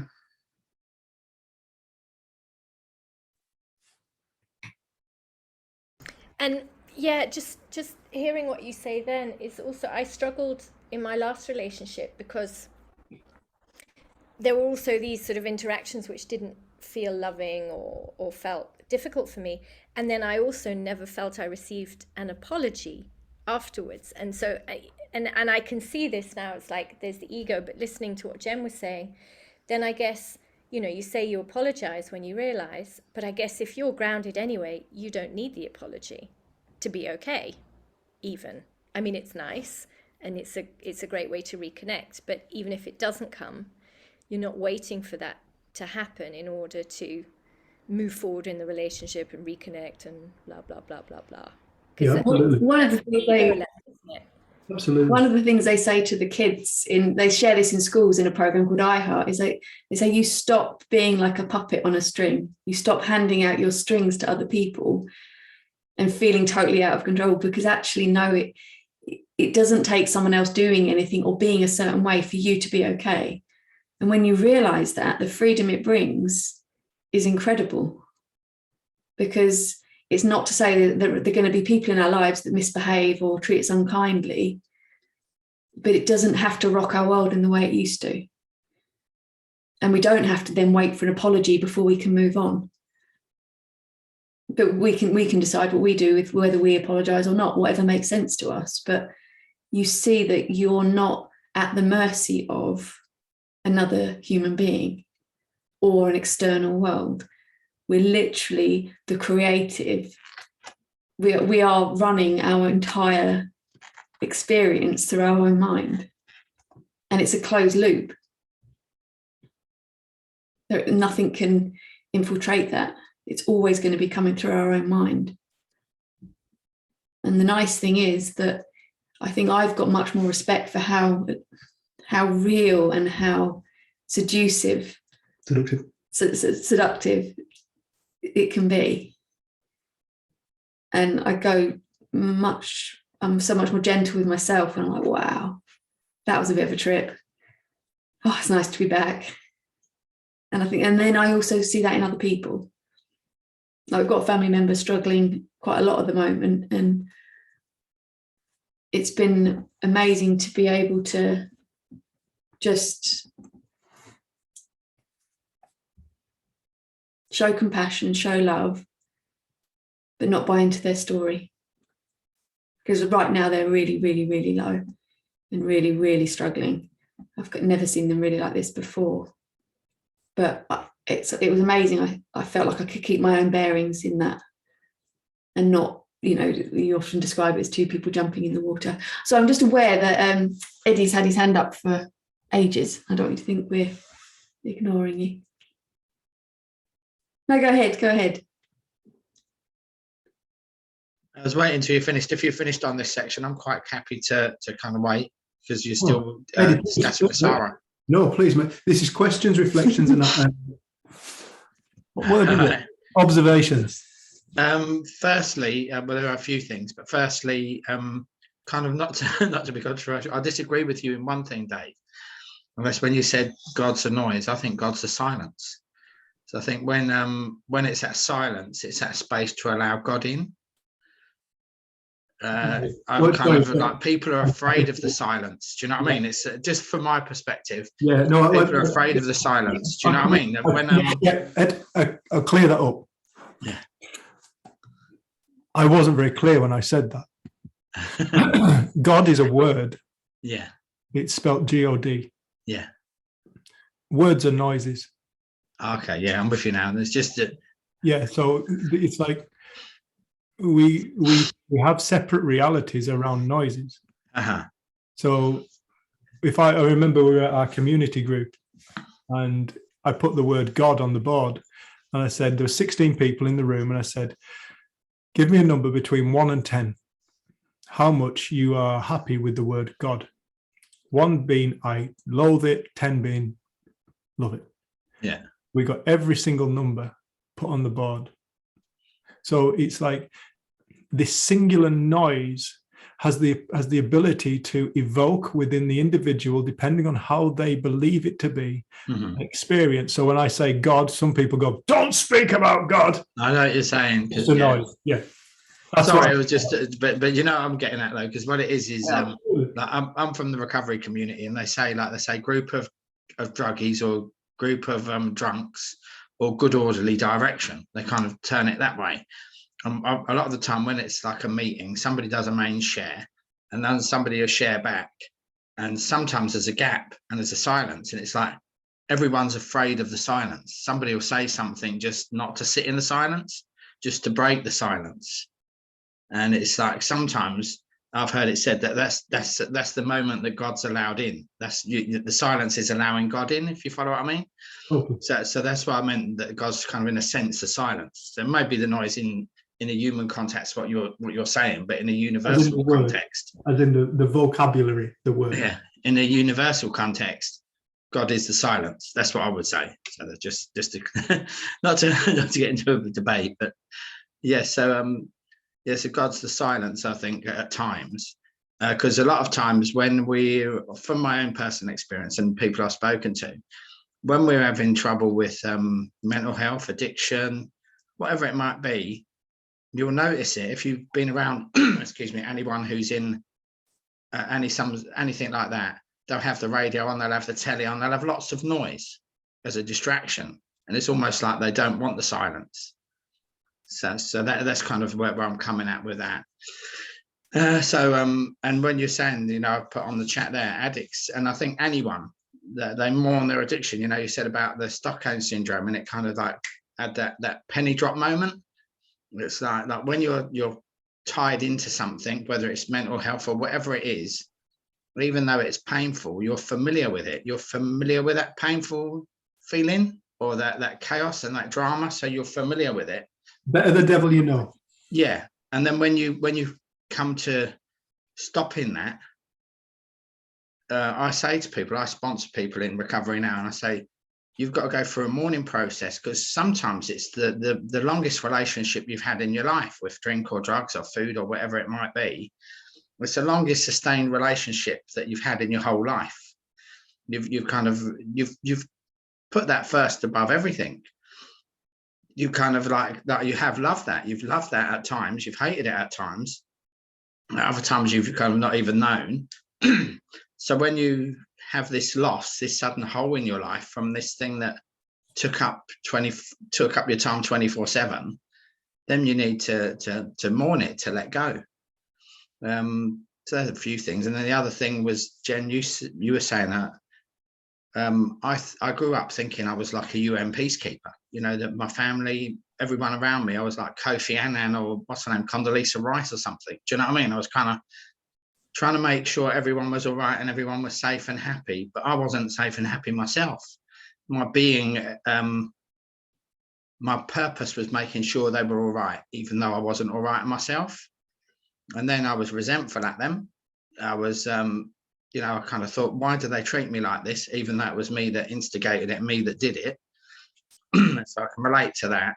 And the family thing, I'm from a very broken family, sadly, at the minute. I've got a brother I'm in Birmingham, he's in London, and he's still in addiction. And I may need to talk to you. It's just, I find him very difficult to communicate with. He's very closed, unless he's had a drink. Once he's had a drink, he's too open. You can't shut him up. Do you know what I mean? I'm saying that myself. You can't shut me up, but but you know what? You can't shut him up. And when you ring him and he's sober, it's like his name's Tony. It's one word answers. It's, "You're right, Tony." Yeah. Everything okay? Yeah. Work okay? Yeah. So, all right. Okay. Kind of, it's like pulling teeth. That's what I always describe it as. It's like pulling teeth, trying to engage with him.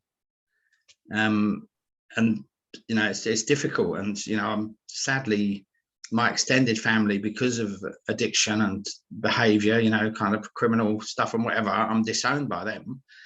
So my circle is very small, but I'm happy with that in one sense. It's just me and the dog here, the recovery community in Birmingham, and, Jack and, this now. So it's kind of broadening it out a bit more, but it's all positive stuff. Do you know what I mean? It's all positive stuff that I'm reflecting out. And, I'm so grateful for this weekend. I have to say, I've really enjoyed yesterday. So far, I'm enjoying today. I'm still gutted that I missed tomorrow. I know I can catch up it on the recording, but it's not the same. And I've subscribed to the newsletter, and I've told a few people about it yesterday who I'm hopefully going to look on the recordings.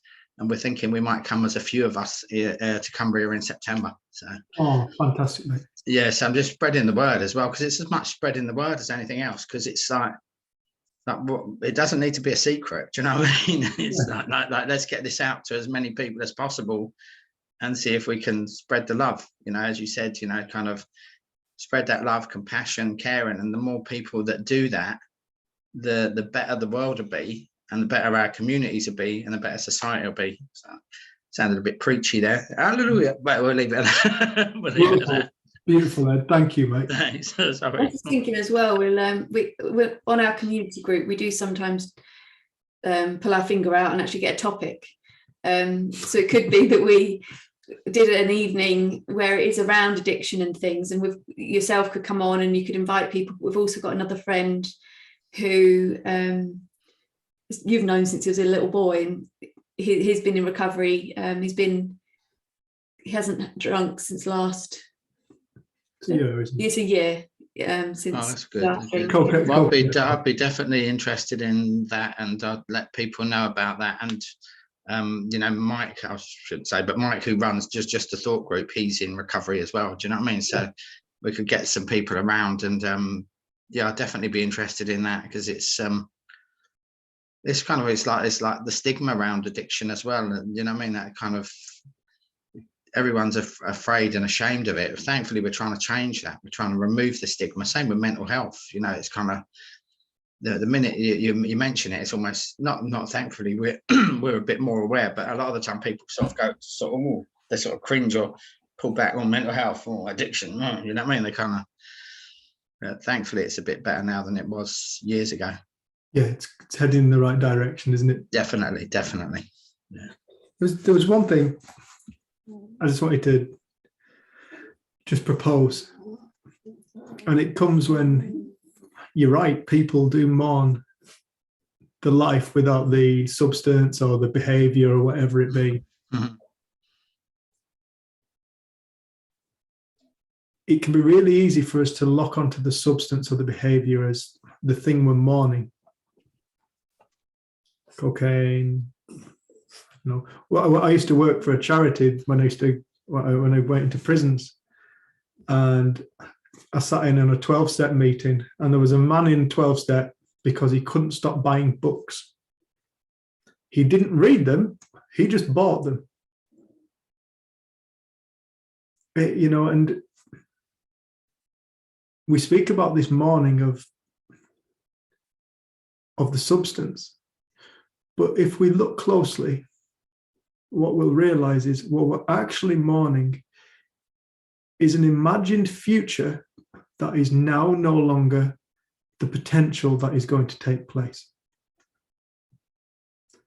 We're actually mourning our imagination of a future which no longer exists. It never did exist in the first place. It was only existent in our minds. We imagined our life with the substance, with the behavior, and now we're saying, enough's enough, it doesn't serve me. But now this imagined future that I've lived out of has come to an end within my own mind. We're actually mourning a thought. And when we realize what thought does, and we realize things like, I'm actually mourning a thought, I'm mourning my imagination, I'm mourning my projection of what reality will look like in the future. And we start to this is why Sid spoke about thought. Is when we start to see it is all thought, you suddenly, it's life becomes so much easier when you realize you're mourning an imaginary future than when you think you're mourning a substance or a behavior. One of them is in alignment with truth, and the other one is in alignment with illusion. And life is always more difficult in illusion. That's why the power of thought is something we're trying to help people wake up to, because it's everything. It's everything. Trying to harness the thought, isn't it, and turn it into a, maybe not necessarily positive, but to use it in a positive way. It's to harness the thought. It's to understand it. Yeah, good. Because my thoughts led me before I did. You know what I mean? My thoughts were. It's almost like once, particularly in addiction, once I had the thought, the action soon followed. There wasn't like a buffer. There wasn't a like, well, what's this thought about? Why am I having this thought? Yeah. I'd act on it and just go run with it. Yeah. And now you've got awareness. Yeah. Yeah. So this awareness is the key. And this is all Sid Banks was telling people to find this awareness. He wasn't telling anybody to do anything with their thoughts. He was saying, find awareness. When you become aware of how thought creates your reality, creates all your emotions, it creates all your behavior, everybody on the planet, this is the fundamental, he called it the missing link. We are missing the point. It's all created from thought. Thought is an infinite field. Thought can change in any moment. We are the ones dreaming it. We are the ones thinking it. The power lies with us. It doesn't lie outside of ourselves. And it's like when an individual awakens to that point, they become aware. And the awareness is the only thing he said. He said, raise your level of consciousness. Some people say, raise your frequency. How do you raise your level of consciousness? How do you raise your frequency? You do it from within, insightfully through realization, which emerges within your own being in your own time when you are ready for it. And every single person, when I say if you're ready for it, every single person on this screen is ready for it because we're here now having this conversation. You wouldn't be here if you weren't ready for it. It's operating at a higher frequency, and it's you know, some people don't like some certain terms, same as anything else, but in recovery they say stick with the winners. You know, it's that people who are not using substances, who are doing what they need to do, you know, kind of working the 12 steps and doing everything that's kind of suggested, they would class that as the winners. And it'd be in the similar, that people are on a higher frequency. If you operate around the people on the same frequency, you're with like-minded people. You're not saying dismissive of people on a lower frequency, but you don't want to be, you want to support them and maybe help raise them up to it, but you don't want to go down to the lower frequency. Yeah. Beautiful, man. Common sense. But it's not as common as people think it is. Do you know what I mean? So as anything else. Do you know what I mean? That's the thing about common sense. It's not that common. Quite elusive, isn't it? Yeah. Thanks, Eddie, lad. Cheers. Mater. Can I just say a word to Ed? Yeah. We used to be really, really good drinkers. We had a really good time drinking, doing quite a lot of that. And then Lisa read a book by Jason Vale called How to Quit the Drink, because she'd made a complete fool of herself at a wedding. And when she read this book, she said, she passed it over to me and she said, "You need to read this, Mum." Oh God, do I really need to read this book? Anyway, I read it, and halfway through it, I knew I'd never ever drink again. It turned a key in my head that told me that I was never ever going to drink again. And it's a really good book to read because it's funny for a start off. And Jason What's Vale, it called again? Sorry, I can recommend it to people. It's Jason Vale. Yeah. That's the author. And I think it's called How to Quit the Drink Quickly or something like that, or How to Quit the Drink.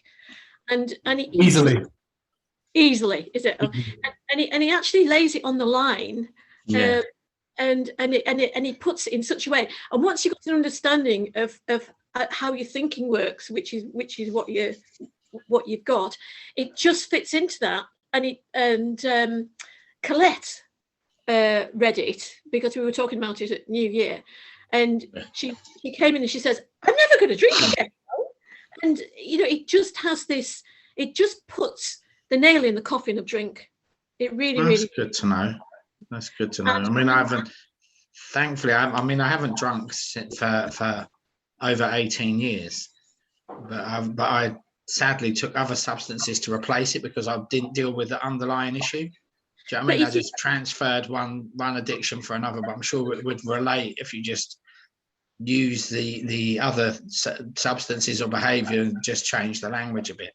Yes, but he also points you to, I mean, what he writes about addiction to drink, it applies to all addictions, and he just makes it, and your mind thinks, of course that's what it does. This is what it does. This is how it's been sold to us. This is what we're supposed to think about drink. It just knocks it on the head, really. Okay, thank you for that.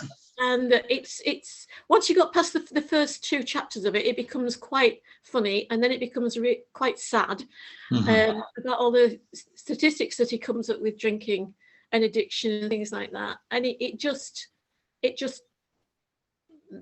makes you never want to drink again. Someone else has just put on the chat there, so that's go. Okay, whatever.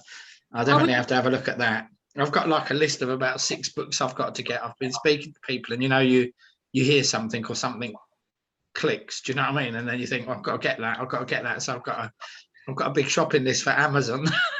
Right. Well, if you get the Jason Vale one, read it, the first one, because you can't put it down once you're reading it. Okay, that's it'll good. take like 3 days and change your life.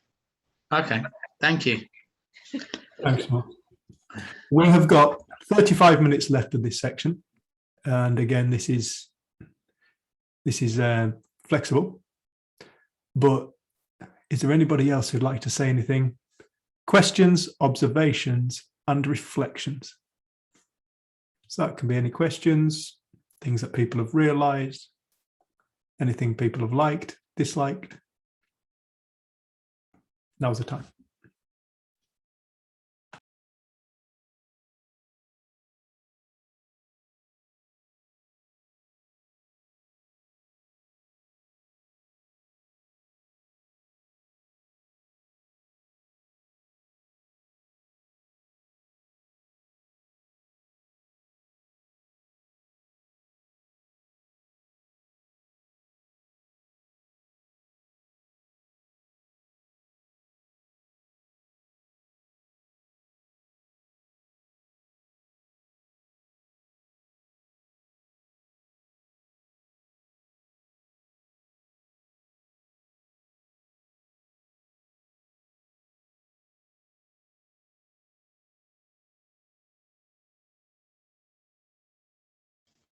Can I say something again about addiction? I know they say that you're going to be addicted forever, but I think that's a misunderstanding. That's like saying,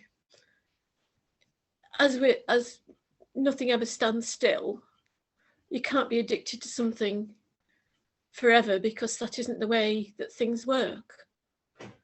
It's almost like being told that you're bipolar. It's something that you're going to have to be forever, or any other label that somebody puts on you. When somebody gets a label, they have to live with that label on them all the time, whether it's an alcoholic, whether it's a drug addiction, or whether it's whatever addiction it is, or condition.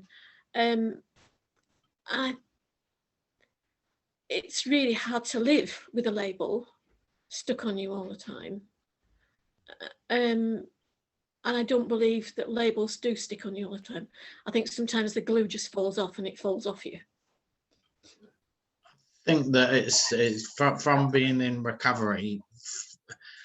It's not the substance, it's the behaviours, and it's for me anyhow, it's the underlying issues, the stuff that I used, drink and drugs, thinking that would fix what was wrong.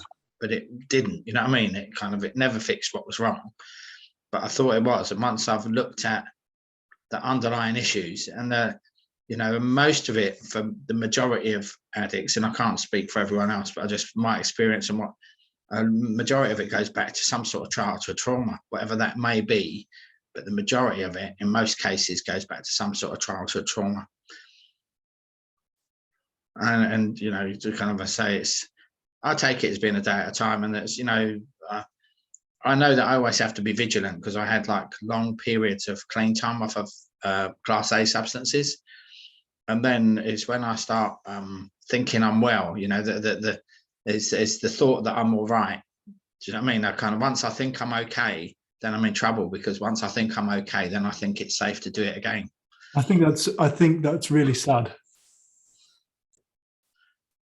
A man who was not drunk for 18 years. I'm going to say something very controversial now. A man who is not drunk for 18 years, who's put in a lot of hard work, doesn't get to reap the reward of peace of mind, because he is afraid of a thought that he might do it again. You see, you're not afraid of alcohol, you're afraid of the thought of alcohol. Maybe because of the consequences, but the way a lot of it I find is language, because like it's like people say you can never drink again. I say no, I choose not to, because it gives me some power, because it's a choice. Then do you see what I mean? Like where if someone says you can't, then being rebellious nature, I think, well, sod you, I will, because you said I can't. Whereas if I say I choose not to, and you know, I'm not worried about it. I mean, I go around to pubs. My daughter's 27, she drinks. She was here New Year's Eve drinking, which was, I find, really amusing. It's kind of funny, because it's just like she thinks she's, like a lot of people, thinks she has to drink to have a good time. But you don't. You can have a good time without any sort of substance. It's, so I find that turning it to choice, you know what I mean? I don't feel that I'm missing out on anything. I definitely don't feel like I'm missing out on Class A substances. 100% don't feel I'm missing out on them. Do you know what I mean? Well, that was one of the things when I worked in this charity, because I worked for a charity in prison. And what I saw was people coming along saying, I'm 20 years clean, but I'm still an addict. And I've got great respect for the 12 steps. But one of the things that I read in the big book, when I read the big book, Bill W. said in the opening pages of the big book, we are a group of recovered alcoholics. He did not refer to himself as recovering. That's something that came after Bill W.'s insight. That didn't come from Bill W., who started the 12 steps. No. That came from very much from 12-step, the system that's been created after him. And so one of the things that I really struggled with was working with these recovering alcoholics who've been sober for 20 years, but they don't get to experience freedom. There is no freedom found at the end of it, because they remain trapped by the beliefs that they've held. And this is why we bring this conversation in. This conversation is as applicable to addiction as any other thing. Addiction is a thought. For example, my friend who Jenny mentioned before, I would say cocaine addict, alcohol. I'd say to him, what have you done today? Oh, I've been working. What have you been doing? Been on digger. Where you at? Lowood. All right. Was it good? Yeah, he said, I was quite tricky. I had to dig this trench between a sewage pipe and electric main. He said, and I couldn't get it wrong. I said, all right. And later on we got talking, and he started mentioning his addiction and how he's an addict. And I said to him, Ed, when you were on your digger today and you were digging your trench, I said, you couldn't dig up you didn't want to dig up the sewage pipe, and you certainly didn't want to hit the electric main. I said, what was your experience like? He said, well, it was digging. I said, yeah, what were you thinking about? Well, trying not to dig stuff up other than what I want to. I said, was there any craving, Ed? Was there any craving? No. Where's your addiction in that moment? Where's the craving? Where's the addiction in that moment? And then we asked him the question, Ed, if you haven't got any drugs, when do you feel better? And he said, the moment I've got it in my hand. The moment he secured it, I think. The moment he secured it, that's right. The moment he secured it, so he hasn't even got it. And all of a sudden, his chaos starts to calm down. He hasn't even got the substance. And there's a lot of it's ritualistic behavior. That's what it is, ritual. But it's thought. It's thought. Mm-hmm.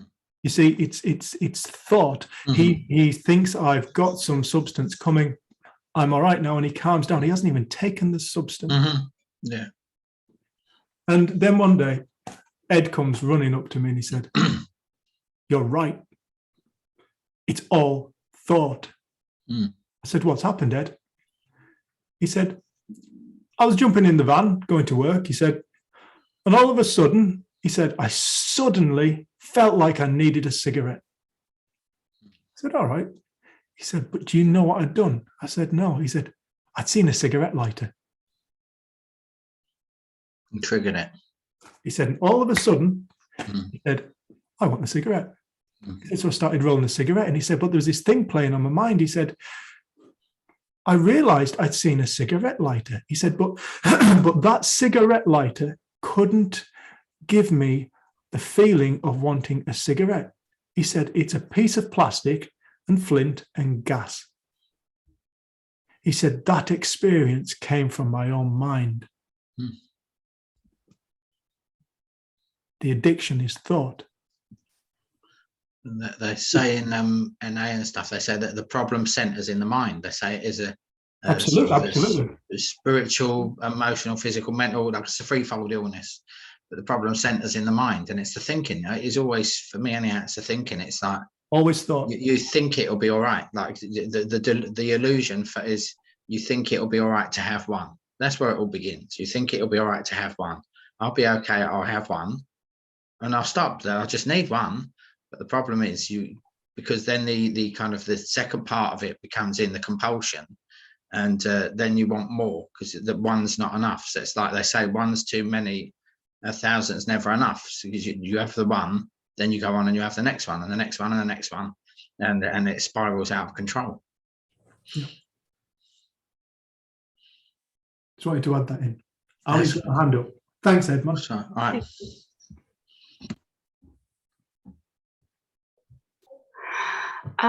My experience with alcohol is a little bit different. I don't think I was an alcoholic, but I think I was heading that way. This is many, many years ago. And I never just had one drink. I always had several drinks. And I realised I had a bit of a problem when I thought I should maybe cut it out and not drink for a while. And I tried to do it and I found it really difficult. And it really shocked me. And I was kind of, oh, I really do have a bit of a problem if I can't go through a day without at least one or two drinks. And a lot of days it was a lot more than that. And anyway, so it was sort of January, February time, and I thought I really must give this a go. And I failed after about a week. And I went back to just being sociable and drinking and not thinking too much about it. And then a few months later, I thought I'll give it another go. And during that time, this time I was a lot more successful. I thought, for some reason, I decided I needed to do it for 6 weeks. And then maybe I'd have more of a sort of happy medium and things would be a bit calmer on the drink front. During the course of that time, I found out I was going to be made redundant, and which was a worry because I had a mortgage and I lived on my own. And I allowed myself one drink on that particular evening, and I didn't have anything else for the next 6 weeks. And the end of the 6 weeks came and I was kind of, oh, good, I can drink again now. And I sat down to have half a bottle of wine with my dinner and I didn't want it. And that really surprised me. But what surprised me more over the years, after that, I wasn't that bothered. I wasn't that interested. But occasionally I'd go somewhere and I'd think, oh, yeah, I would like a drink. And I just have one drink, or I might have two, but never more than that. I never wanted more than that. And I can go through months and months and months and not be bothered and occasionally have a drink. And what I can't understand is that doesn't quite fit with the model that Eddie's described and that AA describes, is that you can't go back and have one drink because then that will lead to another and another and another, and you'll be back where you started. Because my experience feels different to that. I feel like I was in a place where I was borderline alcoholic, and now I'm in a place where I can choose. And I know that it doesn't get out of control, and it doesn't lead to another drink and another drink and another drink. It's just, I don't know whether that makes sense, but it's always been a kind of puzzle to me as to how I can do that, because it's not how drink is conventionally written about. Does that make sense? Yeah, it does. Not. Can I respond? Is that all right, Dave? Before you do, or is that all right or not? Yeah, I was just going to say. You know, this is the point. Everybody is different. For some people, it makes sense for them. They've had a hard time with alcohol. They've had a hard time with drugs. I myself, I choose not to drink. I don't drink alcohol. I don't find it difficult not to drink. I've drunk.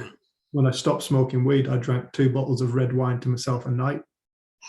A long period of time, 6 weeks, I think it was. And when I chose to stop, it wasn't difficult, because the choice came from within me. And this is the thing, insight. When an individual has an insight, it will change their reality. It will reorientate their mind.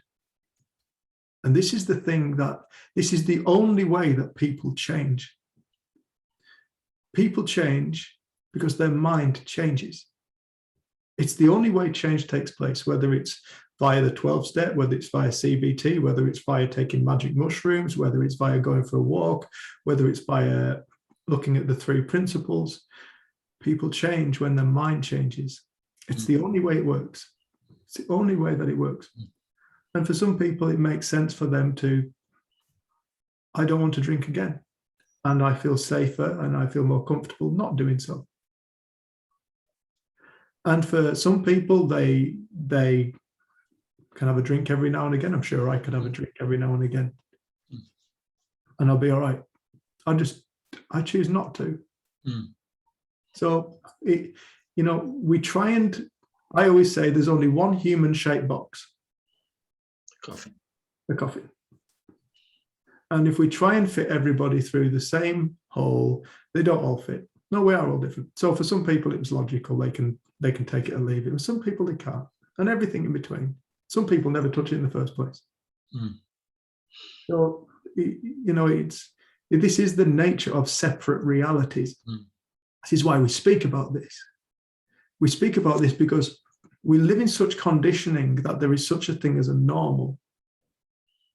There is no such thing as normal. Nobody's normal. Nobody's abnormal. We're all different. We're all different. We're always trying to measure everything against a mean, against a normal, an average, and everything that's outside of the average. Like we just had our baby measured, and she said, "Oh, you're within the average. You're at the top part of the average." But if the baby was outside of the average, it would still be perfect, because it's exactly how she should be, because it's exactly how she is. If she's a bit bigger than the time span that they've decided that is the average, the right time span to be this size, that's not their decision. That's just a measurement of arbitrary figures. The baby would be perfect however she is, because we're all different. There is no such thing as normal. And so when we start to gain a deeper respect for that, we can speak to it in others. It allows people to listen better. When we think we know something, we stop listening. When we think we've heard it all before, we stop listening, like what you said about your family. But when we are aware, this is just the key, awareness. It makes no sense to me that happiness, as avoiding happiness, because happiness makes people drink, that makes no sense to me. Fear makes people drink. Happiness is mental health. Fear is living in an illusion. So that was the bit that with the 12 steps, that I don't like, that people are kept in fear, because fear is mental illness, or creates mental illness, for want of a better word. Happiness is mental health. Why are we trying to avoid mental health to stop ourselves from drinking? Mental health is a thing that stops us from drinking. Mental health is sanity. Mental health is clear thinking. Mental health is making wise decisions. It's the ability to listen to our senses, to our common sense. So yeah, we're all different. And I'm so thankful that there are things like the 12 step up there that help people dedicate. And there are amazing people like Ed who dedicate his time to helping the next person find freedom. Beautiful. Angels on earth, kind people, all people trying to make this world a better place. Cannot knock any of them. I'll just say, Ali, what it is in the big book, you know, Dave mentioned it, in the big book of Alcoholics Anonymous, it says that there are problem drinkers and then there are alcoholics, and they say they can never make a social drink. And you know, maybe they can, but they say they can never make a social drinker out of an alcoholic. So they say it's like a man who's lost his legs, he won't grow new legs. And they say kind of like to most people, I quote it, I'm not very good at it because I do NA, not AA, but they imagine drinking to be conviviality, ease and colourful imagination. You look in the pub window and you see like the lights and it's all joyous and everyone's happy. But for the alcoholic, they go in there, and if you know, there's an example, My Name is Bill W, the film of Bill W's life. It shows it in quite a good way. But you go into the pub for most people, and they'll have a few drinks, and there'll be a bit of music on, and they'll enjoy the banter, and you know, kind of like they'll stop. You know, like when it comes to the end of the night, they'll stop and they'll go home. They might get a bit pissed, for want of a better word, or a bit tiddly, whatever you want to say. And but then for the alcoholic, they want to go on. Do you know what I mean? They don't want to stop. They want to carry on. It's like, where's the after party? I'll get a takeout. I'll go home. We'll stop at the off license, whatever it might be. So that's kind of in a way. And then they also say, and I'm not a scientist, but they say there is an addictive gene. There is evidence that there's a genetics in it. So if your parent is an alcoholic or an addict, you're meant to be 25% more likely to become an addict yourself. That's just kind of, but you know, as long as you're not drinking and you can drink when you want and you're happy to drink when you want. I mean, I've got a friend. I'm just quite aware we've spoken about addiction for quite a long time. All right, so we'll move on. I'd like to step away from addiction if that's possible. Thank you. Yeah, of course. Yeah. Thank you. Zoe, love. Oh. Hi, good morning. I'm not turning my camera on because it's so early today, but I'd like to go back to your opening share about the oneness of life and the miracles of nature, and how that I was so moved and inspired by how the examples you gave pointed to what's very difficult to put into words, that life force energy, that before form, that prime creation, universal intelligence. I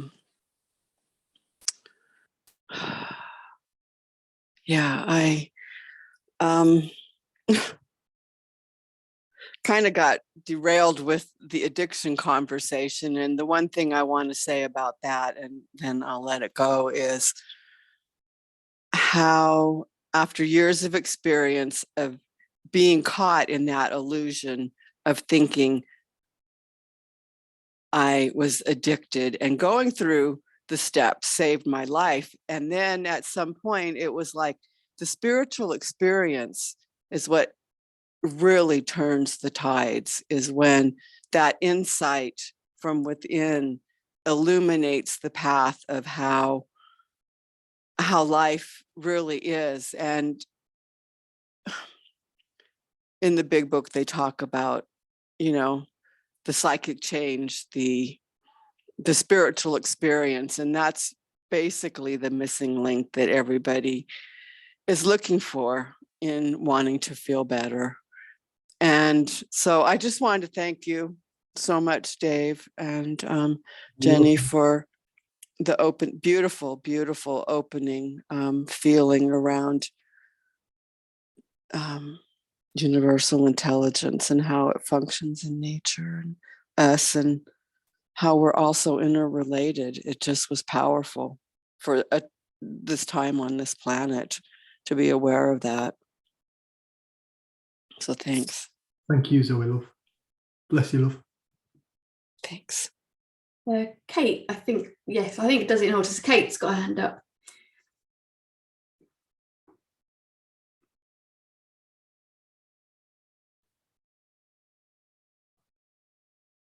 You can't hear you. Can't hear you. Okay, can you hear me? Fiona Bruce here. Yeah, I was going to just come back to that as well, because it's funny, because you can get so caught up in looking at the addiction, the depression, the anxiety, and when I'm talking to Sarah at the moment, she's looking at relationships and family dynamics and stuff, and she's going into sort of the past and looking at ways to fix or to re-examine or to process or to work, and then she says, but she's a free diver, and amazing, like a proper, what is it, Sarah, 100 meters or something crazy on one breath. And she knows that when she's diving, that she connects with her true self, when she connects with, and she's in the moment and she's just with nature. And she talks about these experiences that she has, when she was swimming once with I think it was a seal, and this, this connection that they had together, which was amazing. So she knows this. And then, she goes back into the sort of, okay, but, with this relationship thing, I still need to work this out and I still need to fix this. And it's like, all I'm doing is sort of pointing her back to what she already knows, and pointing her, it's like you point your spotlight, your mental spotlight, in a different direction. And then the other stuff, you start to trust it, just, it sorts itself out. And it's when you connect. And it's funny because, when I came to stay with you guys, and Dave, as soon as we arrived, Dave was talking about, I think there was a plant in your sitting room. I think there might have been a little oak sapling in there or something. And you were talking about nature. And I spent a while sort of resisting and going, oh my God, when's he going to stop talking about nature? When's he going to fix Georgia? I know it's very interesting, all this, nature stuff, but really we need to get to fixing the problem. And then it comes back to the subject of this whole retreat, about the magic.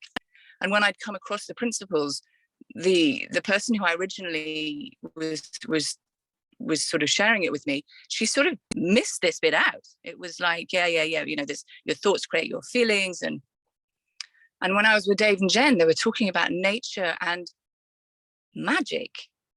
And I was like, the missing link. That was the bit, the missing link for me. And I had this moment where I've talked about, where there was this shift when George went up this tree with Dave, and I had this huge shift within me, which was like magic. And then I went to this cafe, and you talk about the scratch glasses. And for me, it was like this curtain fell away when I had this moment when I sat there, not attached to any thoughts, not attached to any judgment, not attached to, it was just, it felt like magic. It's like this knowing that everyone has the capacity to feel and it's within all of us, but we don't look in this direction. And Dave and Jen were just pointing and pointing and pointing. And Dave had been talking about this, I don't know if you talked about it before, Dave, because I wasn't on all the time, but he showed us these 3 trees. Did you talk about that? And it was like the tree had fallen over the stream, but you couldn't see that. The trunk had fallen down, and then there were these 3 trunks that had grown from that tree, showing it's. 8, but no, I didn't talk about it. 8. You didn't? 8 trunks, yeah. I didn't talk about it, no. Okay.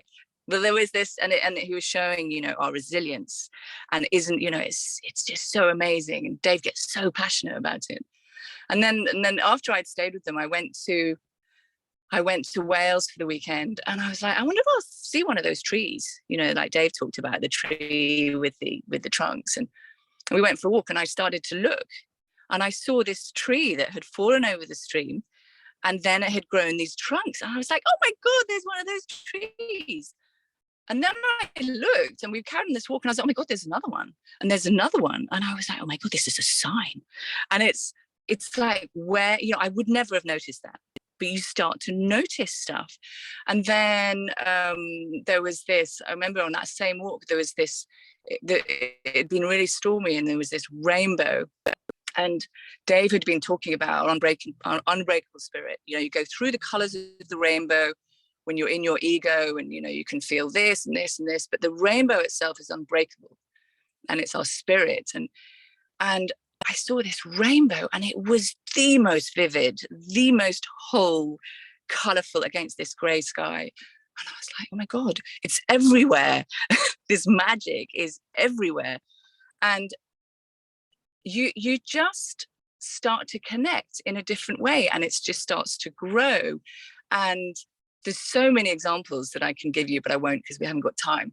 But and yesterday when I talked about this faith that I have, this sort of knowing that just grows, when I was talking to Georgia, so this is my daughter who was struggling with anxiety, and, you know, what I had done in the past, I had, when she started to struggle, and she sort of went, oh my gosh, you know, life's hard, I don't feel okay. And what I had done, it's like she was this little flower with this really weak stem, and I had just put a flower pot over her to protect her from life, protect her from the wind.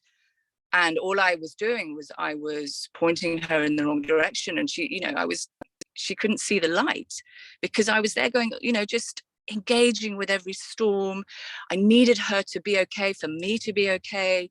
I wasn't trusting that she has this energy, this incredible strength running through her that we all have. And I went to Dave and Jen's, and I was like, oh my God, look what I'm doing. Just take the flower pot off and let her grow, let her experience life. And there will be wind, and there will be, you know, stuff, it happens, but she's God, like nature. She's made with the same perfection, and she can do life. I don't need to do it for her. And this is the faith that I was talking about, where I don't need to do life for my children. You know, so many people say, you know, we're here to worry about our kids. So many people say that, you know, we have to worry about our kids. And it's like, where do we get that from? We don't have to worry about our kids. We love them. But as soon as we worry about them, we put the flower pot over the top, and we go, right, we need to worry about you. And we point them in the wrong direction. And I just had this experience with Georgia as my knowing grew, because every time she would start to struggle, I'd have this lurching feeling. I'd go into the future of, oh my God, or I'd go into the past, oh my God, you know, this means this. And I started to just leave that alone, that lurching sort of panic. And I started to trust, and I started to trust. And each time Georgia would amaze me with her own resilience, her own answers, you know, and sometimes she would take days to find them. And she would take herself off into this incredible storm, incredible struggle. And I just was able to just be there, and just to love her, and just, you know, connect with her beyond, you know, this story. And that took what I'm talking about, this faith, this took this knowing that she has this, you know, and sometimes we lose sight of it. And, you know, the whole talk about nature is, you know, when you look at nature, you start to feel it. And we had this night, which I've talked about before, which makes me laugh, because, and then I'll stop, but it's where, you know, she'd been in this storm for a few days, and she was there, and she was actually in my bed, and she was going, oh my God, I can't do life, it's so hard. And I was there going, I'm really not feeling your storm. This is so amazing. And she was looking at me, and it's like Dickon was talking about yesterday. When you are present, when you're not in it, someone else starts to connect with that, they feel it, because as soon as you're in it and you're worrying, they're like, ugh. So she had these moments, and it's like when, you know, we've all been talking about the ocean, where I was like, you're in the waves, Georgia, but I'm in the ocean, and I'm not like, this is the first time that I'm really not feeling your storm. I'm just connecting with you beyond the storm. And then she said, and she went, and she kept coming down with me and listening, and then going back into the waves. And I can't go to school, and you don't understand how difficult it is. And then she'd get quiet and she'd listen, and she'd get back into it again. And then I went downstairs and I just said out loud, to nothing in particular, I just said out loud, I was like, can she wake up? Can she just wake up? And then I hopped back into bed, and Georgia had just fallen asleep. And then she sat bolt upright, and she went, oh my God. And she had this crazy nightmare, basically, that she had died. And she said to me, she said, Mom, what happened? What happened? She said, it's like I died, but I woke up. And I was sitting there going, oh my God, you know, what is life going to bring next? So she sat there and she said, I woke up. And I said to her, I said, Georgia, I said, in this moment, just right now, and she actually called it, and Dave will know what this means, she called it her blue jay feather moment. And then, and I said to her, I said, this is life without fear. This is you experiencing life without fear. You know, and she'd been in a struggle for about 3 days. So she had, you know, and I'd allowed her just to go through it because I knew she'd be okay and she'd see something. And then I said, this is it, you know, this is all it is. And then the crazy thing is, when I talk about the magic of life, it is here all the time, but we don't see it, and we take ourselves hurtling in the wrong direction all the time. So in the morning, when Georgia woke up, she was really tired, and she went, oh yeah, whatever, Mum. Don't make that into, you know, in anything, you know, magic. She said that was just a bad dream, you know, because in her mind, hey, if I'd had my blue jay, you know, my feather moment, then I wouldn't feel like this. This isn't what it should feel like. I shouldn't feel shitty. I should feel amazed, and I don't feel it. So it's obviously, it was an illusion. And so then you realize that we create our own experience all the time. And when people talk about, you look at, you know, I've got a friend who's a psychologist, and she says, you look at the evidence, Kate, you look at the evidence. And I've realized it's like, what evidence are you looking at? Because now I find evidence everywhere for magic all the time. It's just like, this is where I shine my spotlight, and I see it. I see it in nature. I see it in, you know, the people I talk to. There's someone who might be listening on here who was suffering with depression for years and years, and she listened to some of the reflections that I put on, and she just woke up. She just said, oh my God, I've been creating this. And she said, it's like I have this vision of Teflon.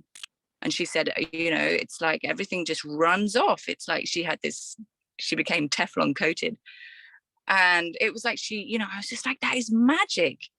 And then this woman I'm speaking to at the moment about her daughter, she's having the same experience, and she's starting to feel. And I'm just like, it's magic, but it depends where you shine your mental spotlight and where you look. That is going to be what you see. And that is the free will that we all have. And you can't force it on anyone else, but you know, you're going to be creating your experience moment to moment. And it is this magic, it never goes anywhere, and it was always there. And you know, this energy, this force, this God.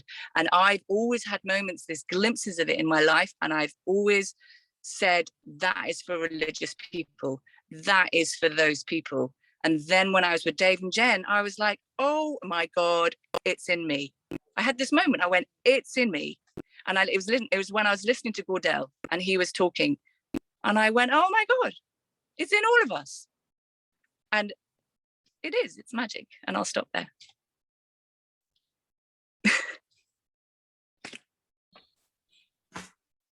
True words, Kate. Thank you. It's a nice place to stop. Thank you, everybody, for a lovely morning. So now it's lunch. Would you like to form an orderly queue? Lunch till 3 o'clock, so we've got 2 hours. It's a little bit longer just because I know we're going on a bit later tonight. Yeah. So have a nice break and get some rest and go and look for a fallen tree. Yeah. Talk What about time are we scheduled to finish? I know it is flexible, but just a rough ballpark idea. about 6:30, mate. 5:30. Oh no, wrong day. 6:30. Yeah, 6:30. Wow. It's a lot. It's a later one today because Christine Heath lives in. Yeah. So Okay. I'm to fit in with the time zones. Okay, no problem. I may need to finish a bit earlier, but at least I know then. Do you know what I mean? Yeah. So Thank we've you. got 2 hour break now. And we're an hour and a half, and then we've Get got me roast on. I've got my roast to cook. 2 hours. Ready, steady, cook, man. Right. Yeah, that's me. Bye. Loads of love.